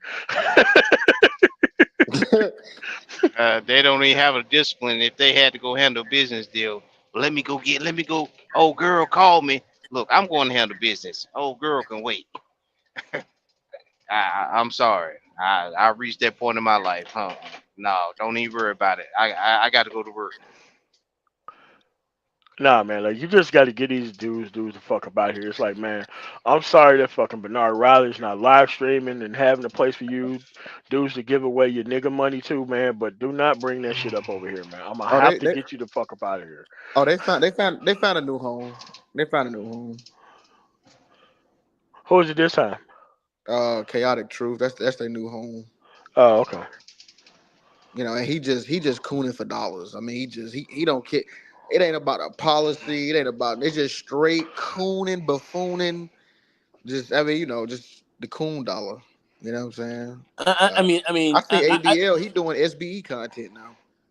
What? Yeah, I mean, like I'm the a, same person who didn't give a shit about the black family now. Oh, okay, yeah. Now he okay. doing I that. know. Yeah. What you gonna say, Uh, Nagone? nah, I'm just saying. I heard what you just said. I'm just like, oh man, it's just, Ain't that it's kind of like a cesspool. I mean, these guys are really obscene. Um, as you look through history, you just keep seeing these guys who just, I mean, when I say selling out, these guys they have no integrity. These guys are just here, just trying to grift off of that, that ugly dot. I mean, is it worth it all? I guess maybe these guys are making a lot of money out of this. Something. No, Nah, they no, get they getting pennies. no. I can't see it, man. I can't. Gone. I'm telling you, man. The dumb nigga dollar, man. It's not much in it. But these dudes feel everything on the planet to get their fucking names in the lights. There's no other way for it to happen. They literally ran out of every fucking conversation, man. But I'm not trying to deal with the dumb nigga buck, man. Fuck that. The dumb nigga Fuck, buck. fuck that, man. The Boo Yeah, Bucks like it's bland, like man. I'm not trying to deal with the members of the Boo Bucks bland, man. Get the you, fuck you you know out what of it here. is too. The dumb nigga dollar. It's not a lot of weight to it, but you know what it is. It's consistent. It Yes. ain't a lot, but what I'm saying? It ain't a lot of money, but it's a nice little consistency of dumb niggas. Because you never go run out of dumb niggas. Never. Nah, no, of course No, not, you're never man. gonna run out of them. That's a fact. The nigga farms are at full fucking functioning capacity, just pumping these niggas out by the fucking hour. Like newly minted bitch ass niggas is just popping up everywhere. Like man, you can't stop this shit, man. the cup runneth over with them? Yeah, Uh, It man. runs. The cut It's runs super over with sec. bitch ass niggas. Hey, you can't say the glass is the glass half full or half empty. No, it's running over. Don't even. Hey, it's unfortunate, but it is. I, Boy, I, boy, it's bad. It's bad. Yeah, I they forget they which Avenger movie it was when Doctor Strange just looked at motherfucking Thor's fucking glass and that shit just filled back up, even though he didn't even drink that much out of it. Like that's what dumb niggas are. It's just gonna fill back up to the fucking brim, and these dudes just want to see this woman get trolled, no matter what it is, and it's like I don't know what you do, man. It's except for just purge these motherfuckers immediately when they say some dumb shit. all the black conservatives from Bernard. Yeah, they didn't scattered and migrated over there now like roaches. Where did they go? Where did they go? That channel I was telling you all about. I was over there. I was Mm. arguing with them the other day. They literally was talking about that trucker thing. I'm like, bro, y'all can't coordinate shit. Y'all can't coordinate that convoy at the border. Y'all couldn't coordinate an insurrection properly. Y'all are dumbasses. Y'all can't. Y'all are fuck ups. Y'all can't do anything right. Like these dumb niggas was riding around the fucking beltway, man, and it's like I'm like, bro, you about to pay a fucking toll to drive around the beltway and honk your horn with no fucking load, and then you just go get the fuck out of there. So you just go yeah, drive and 25 miles for no fucking man, get the fuck out of here, man. the I'm not belt. doing no shit like that. I remember they done that in D.C. I'm like, where y'all gonna fuel up at when you run out of fuel? I That's mean, what I'm you're gonna have saying. to go up to Jessup. That's 30 miles away. So and y'all and that little bit of truck, that little bit of TA ain't gonna hold for so many trucks. So Nah, man, not Jessup, bro. Nah, nah. And then Yeah. when they make the loads, like the people who do get them, when they make them more expensive, like when they get paid more, Yes, yes, yes. dumbasses. They're like, oh, okay, so we're gonna go out here and go on strike and put all these American flags up while it's raining outside, dirt all over everywhere. It's like, man, y'all disrespecting the fuck out of the flag, bro. And it's like, I really don't like going on some Team America shit like that, but it's like, it's so easy to get these dumb motherfuckers to do anything. It's so easy to get these dudes to think there's a fucking invasion at the border. It's like, man, I don't want this power over dumb motherfuckers, man, but sometimes, man, that shit be looking fucking easy as fuck. Yeah, Hey, you don't have to hey, speak hey. facts. All you got to do is just fan the flames, and you don't have to be held accountable. You can lie, just Yeah, cause troll. Hey, MOP. exactly. But them truckers came up here, up in New York, trying to run that. I don't No, know. no, no, no, no, no, no, no. They go. They did a house call. Like, who the fuck is like? They was like, you know who it is? Open up. Like, you know who this is. Who's at the door? You know. Okay. They'll All right, they'll I'll be be like, right there. yesterday, word is, and I quote.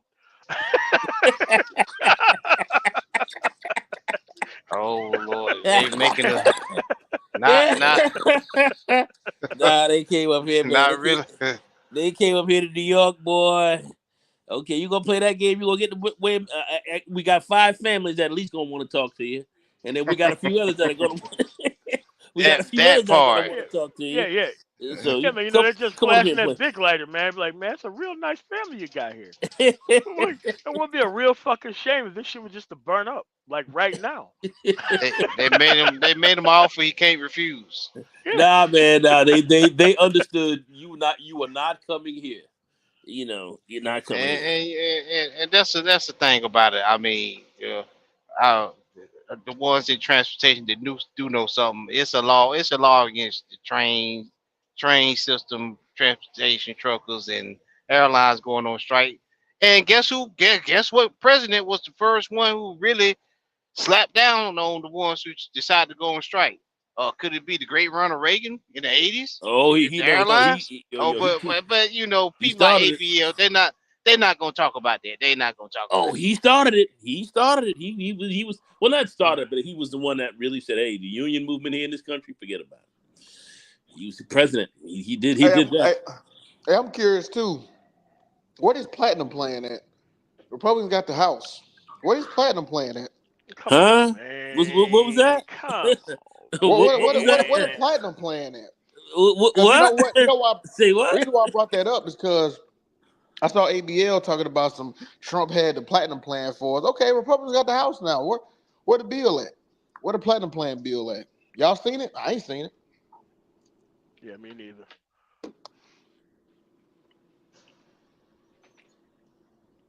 I feel sorry for these poor Oh, Republicans. I mean, oh, conservatives, poor guy. especially. Ice Spice bathwater. This entire stream is very distasteful. All right, man. I'm so sorry that you made your way over here. I don't know what to say to you, bro. You know, such a sad thing. No, you can't please everybody, especially new people. Man, that's probably Tyler on another account. Yeah, of course. Just These are the trolling. trolls. These are the trolls. Trolls from the Yeah, trolls. just trolling. Yeah. It's just that you log into a brand, you go off typing like a madman to get a brand new minted fucking account to get your ass booted the fuck out of here the moment you fucking say something dumb. Why go through all that? Why Yeah, go you through all could. You could be doing an online course on being productive versus damn trolling all day long. But hey, then they wonder. I mean, then they wonder why immigrant getting your job. I mean, do I Man, like it? No, but I'm proud of I these do. motherfucking migrants, man. Have these niggas screaming, man. Fuck these dudes. Hey, Man, that's what I'm saying. Hey, MOT, man, that's what I'm saying, bro. Man, When get I him was out of here. when I was in Miami, I was talking to my Uber driver, and he told me how he got to America. He didn't take the life raft. He went through Central America, then walked up through Mexico. I said, man, get that brother a job. If that motherfucker did all that to get here, get that brother a Bro, job. bro, roll, roll out the brown carpet, man. Get that nigga up in here, man. Fuck You that. know what I'm saying? Because all You these came here sorry from ass where? motherfuckers we got here, send them motherfuckers on. That's what I'm talking Man, for about. real. Hey, man, listen. Once you got your fucking CDL, bro, then you walk in this. I'm telling you, man, you gonna walk into six figures in 2 fucking years. No motherfucking college debt. No time wasted trying to fucking find yourself, and you just sitting behind the wheel of a fucking truck, just driving. I got some cats who are helped out to do that, and he's damn sure on it. They've got their CDLs about 3.5, almost 4 years now. All them cats are making serious money, living a nice life. One of these brothers, he just took a vacation. He just came back from where did he come back from? I want to say Greece or one of them spots. I forget. He took a vacay. He's just hanging out. He's back on the road now, man. Just living the life, bro. You know, these guys are starting to put, you can put your life back together and do well with that kind of thing. But see, a lot of guys, they, like I said, man, we've done a lot here. MOT has put a lot of this stuff out here for people to really uh get into. We've talked about in the brain trust. We're involved in this stuff, and that's what this is about, man. It's this handouts. We don't get them, but boy, I can tell you, you can certainly move ahead when you really focus, get productive, and start to really think, plan your game out right. You got options. You got a lot of options out here, man. We got a lot of Second, options third out year here. truckers are over fucking six figures. You just gotta They're move to a making, smaller they're company making, and just learn how to fucking drive stick, dude. You will have no problem being over the six figures, bro. and And I'm not going to keep fucking saying this. At the end of the day, they got all these fucking openings. You got all these people coming in from like all these places who are hopping in the trucks and three to a fucking truck, and they all got experience and they buying their own three, shit. Three to a fucking three. truck. and God forbid if you get your mechanic's license. God forbid if you get that. So I Dude, mean, I helped a group of fucking. you know, No, I'm not even gonna go into that story. But these people own like a fucking truck stop, and they fucking turn that shit into a restaurant. And I get service there done there for free. And let me tell you, out in the middle of nowhere, small ass fucking place, family is doing extremely fucking well. They've been there 5 years. They turn the place around 5 years. They own towing and everything, and these motherfuckers bring in about $3 or $4 million a year. They all live on the same plot of motherfucking land. And like, bro, these people are fucking coming here and killing it. They're not even running into you. mm-mm-mm. Man, I got to get up first. I got a real early meeting. Listen, Yes, sir. brothers, Ayo, get well. brothers, Well, it's been great talking to you tonight, yeah. man. Lou, T, you brothers, rest of the chat. Have a All great right, night, man. all right, go All right, have a good night, man. all All right, right. Sign off, all brother. right, man. You MOT got right anything there. else? Question Prince. No, nothing but like I keep telling people, these conservatives they love liberal stuff. Don't let them Man, fool they do. They just want it there for themselves, man. It's like, bro, listen.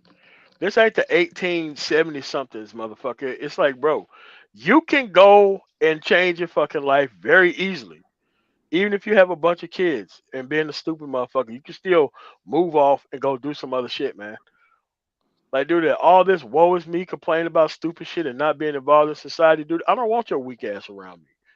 I don't want that shit. All this worried about the status of the black family because you're trying to have kids with hoes. Like, nigga, you look stupid as fuck. I don't want nobody like that, weak and dumb like that around me. Fuck you. Fuck out of here with that dumb shit, man. So, Lou, you got anything else before we get up out of here, man? yeah. Let me just say this, man. Yeah, good stream. Man, I just want to you know, just like you said, trolling ain't gonna get you nowhere. Uh, being Nowhere. a being a fucking coward not gonna get you anywhere. You got to stand up for something, bro. Yeah, the American Constitution was designed for compromise. When you see what the Republicans are doing, taking vacations, abstaining they votes, In the middle of the protection. fucking border crisis, they just took a vacay. No one Exactly. said shit. Nothing. They said nothing. Exactly. They Trump over here talking about over here admiring Russians dictators, and In the they middle trying to of a block the war. aid. In the middle of a war. Right, Republicans trying to stop aid, trying to like support Ukraine. Like, bro, this is crazy, bro. Like, this MAGA cult, this black conservative, all this bullshit. This shit is not American. Stop being a pussy. Like over here worried about LGBTQ and all this other irrelevant. I mean, it's like what is that gonna do? How's that gonna hurt your life if somebody say they and I gay don't and even and gay think people get gay and the married? people keep up with gay conservative. people business like this. That's what I've I'm never saying. heard. They be all in gay Bro, folks' business. listen, man. Listen, man. I know a lot of these gay motherfuckers are different. Bro, I've never heard a gay person just be up in arms about what straight motherfuckers are doing. I ain't never heard it. That's what I'm I ain't saying. never I'm saying heard it. a lot of these cats suspect, bro. I'm telling you, man. A lot of these, anybody that be all up in arms and thinking of these weird scenarios in bathrooms and all that stuff. There's something wrong with them, bro. Something wrong with. We can't build with them. We can't live with them. Around them. Like a lot of these folks, like I said, I want Jorge and Carlos to come through and Me body you too. niggas. I want That's them to right. come through and body you That's niggas. right. I That's truly right. do. I mean, I don't agree with the my per with the LGBT alphabet community, but I have to It's respect their too hustle. little of them I to But that's be what I'm worried saying, about Prince. them. I mean, they're less than one respect their percent. hustle, What? Less and I than one watched how they percent. move. They jumped to the Democrat Party to get it pushed through. Now they jumped back over to the Conservative Party. Yes, they did. Yeah, they did. And they Mo- really did, though. Listen, most of the LGBT people that I know, they're all motherfucking business minded fucking conservatives taking advantage of this cheap labor of a motherfucking group. They house and they do everything for their own people because they know damn well that a lot of these people don't know how to produce. As long as you get these motherfucking housing and electricity and a fucking phone, these motherfuckers will do anything for you. For the free. So That's I was gonna say that, man. Just Wait, hold on a you second. know, Let me answer this question.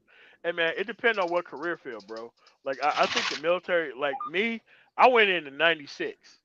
So as some shit that I could have easily done somewhere else. But at the end of the day, man, right now, depending on what state that you stay in, your own workforce center can get you in a position to where you're cool. Now, like the military service, when it comes to the actual the GI Bill and the fucking no money down for a home loan. That type of shit is but you can really produce yourself into that shit because there's enough first time home buyer programs that's kind of on the level of the fucking GI Bill, depending on what fucking state that you in.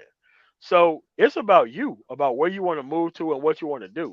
You got the options to do either, and you have the time equity to where you can move around and choose between one or another. Like when I went in '96, even my brothers and sisters were, even my uncles, none of them niggas was trying to tell me what the fuck was going on in the military. I just had to fucking get there and get in the wrong career field and realize I was in the wrong shit. Wasn't nobody trying to put me up on shit until I actually fucking got there. yeah, my uncle told me to go into the Air Force. You don't know what you're talking about. Went into the Army. I wish I was. yeah. I went to the Navy. Air Force taking too long.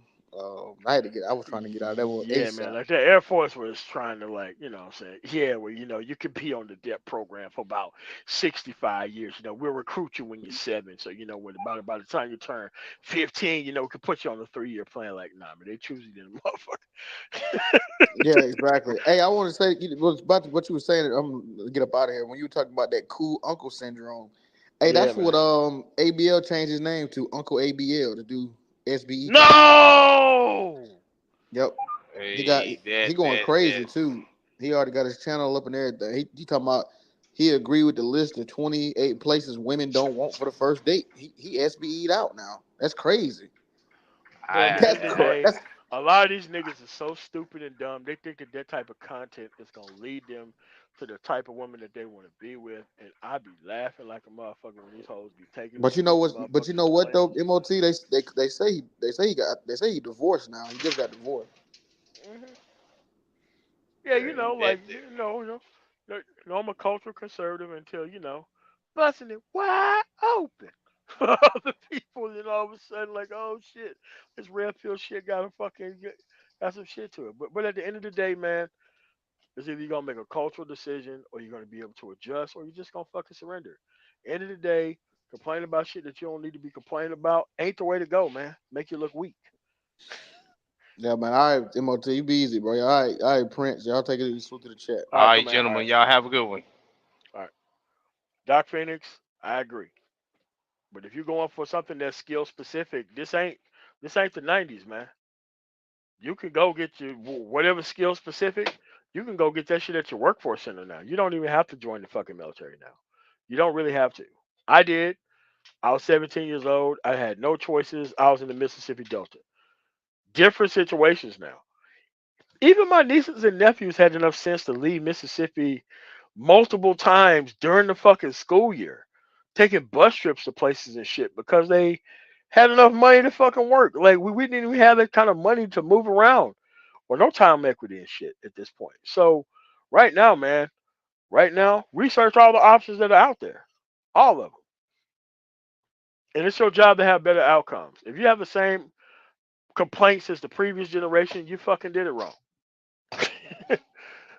And if you're worried about immigrants who just got here who are like sleeping on floors and gyms and shit, then motherfucker, you did it wrong. You did it all the way fucking wrong. Complaining about dumb shit that ain't gonna fucking change because you refuse to follow simple directions because you want things to be easy for you and hard for everybody else. Yeah, man, them days are over with. You being exposed by new people coming here and following simple directions. And if you don't want to follow those simple directions, then your ass is gonna be lost. And it's time to let these people be lost and stay lost and be their own group. They come in large numbers and try to quell everything that's meant for progress. So you got to leave them out there. I want to thank you guys for coming through. And the man tomorrow, you guys have a really nice rest of y'all night. Peace. Boom. Say it again, man. I don't even know who the fucking Kiki Palmer is, man. That should just sound crazy. I don't care about the fucking halftime show or none of that shit. I don't watch any of that shit. Thank you so much for coming through, man. Y'all have a nice one. Peace.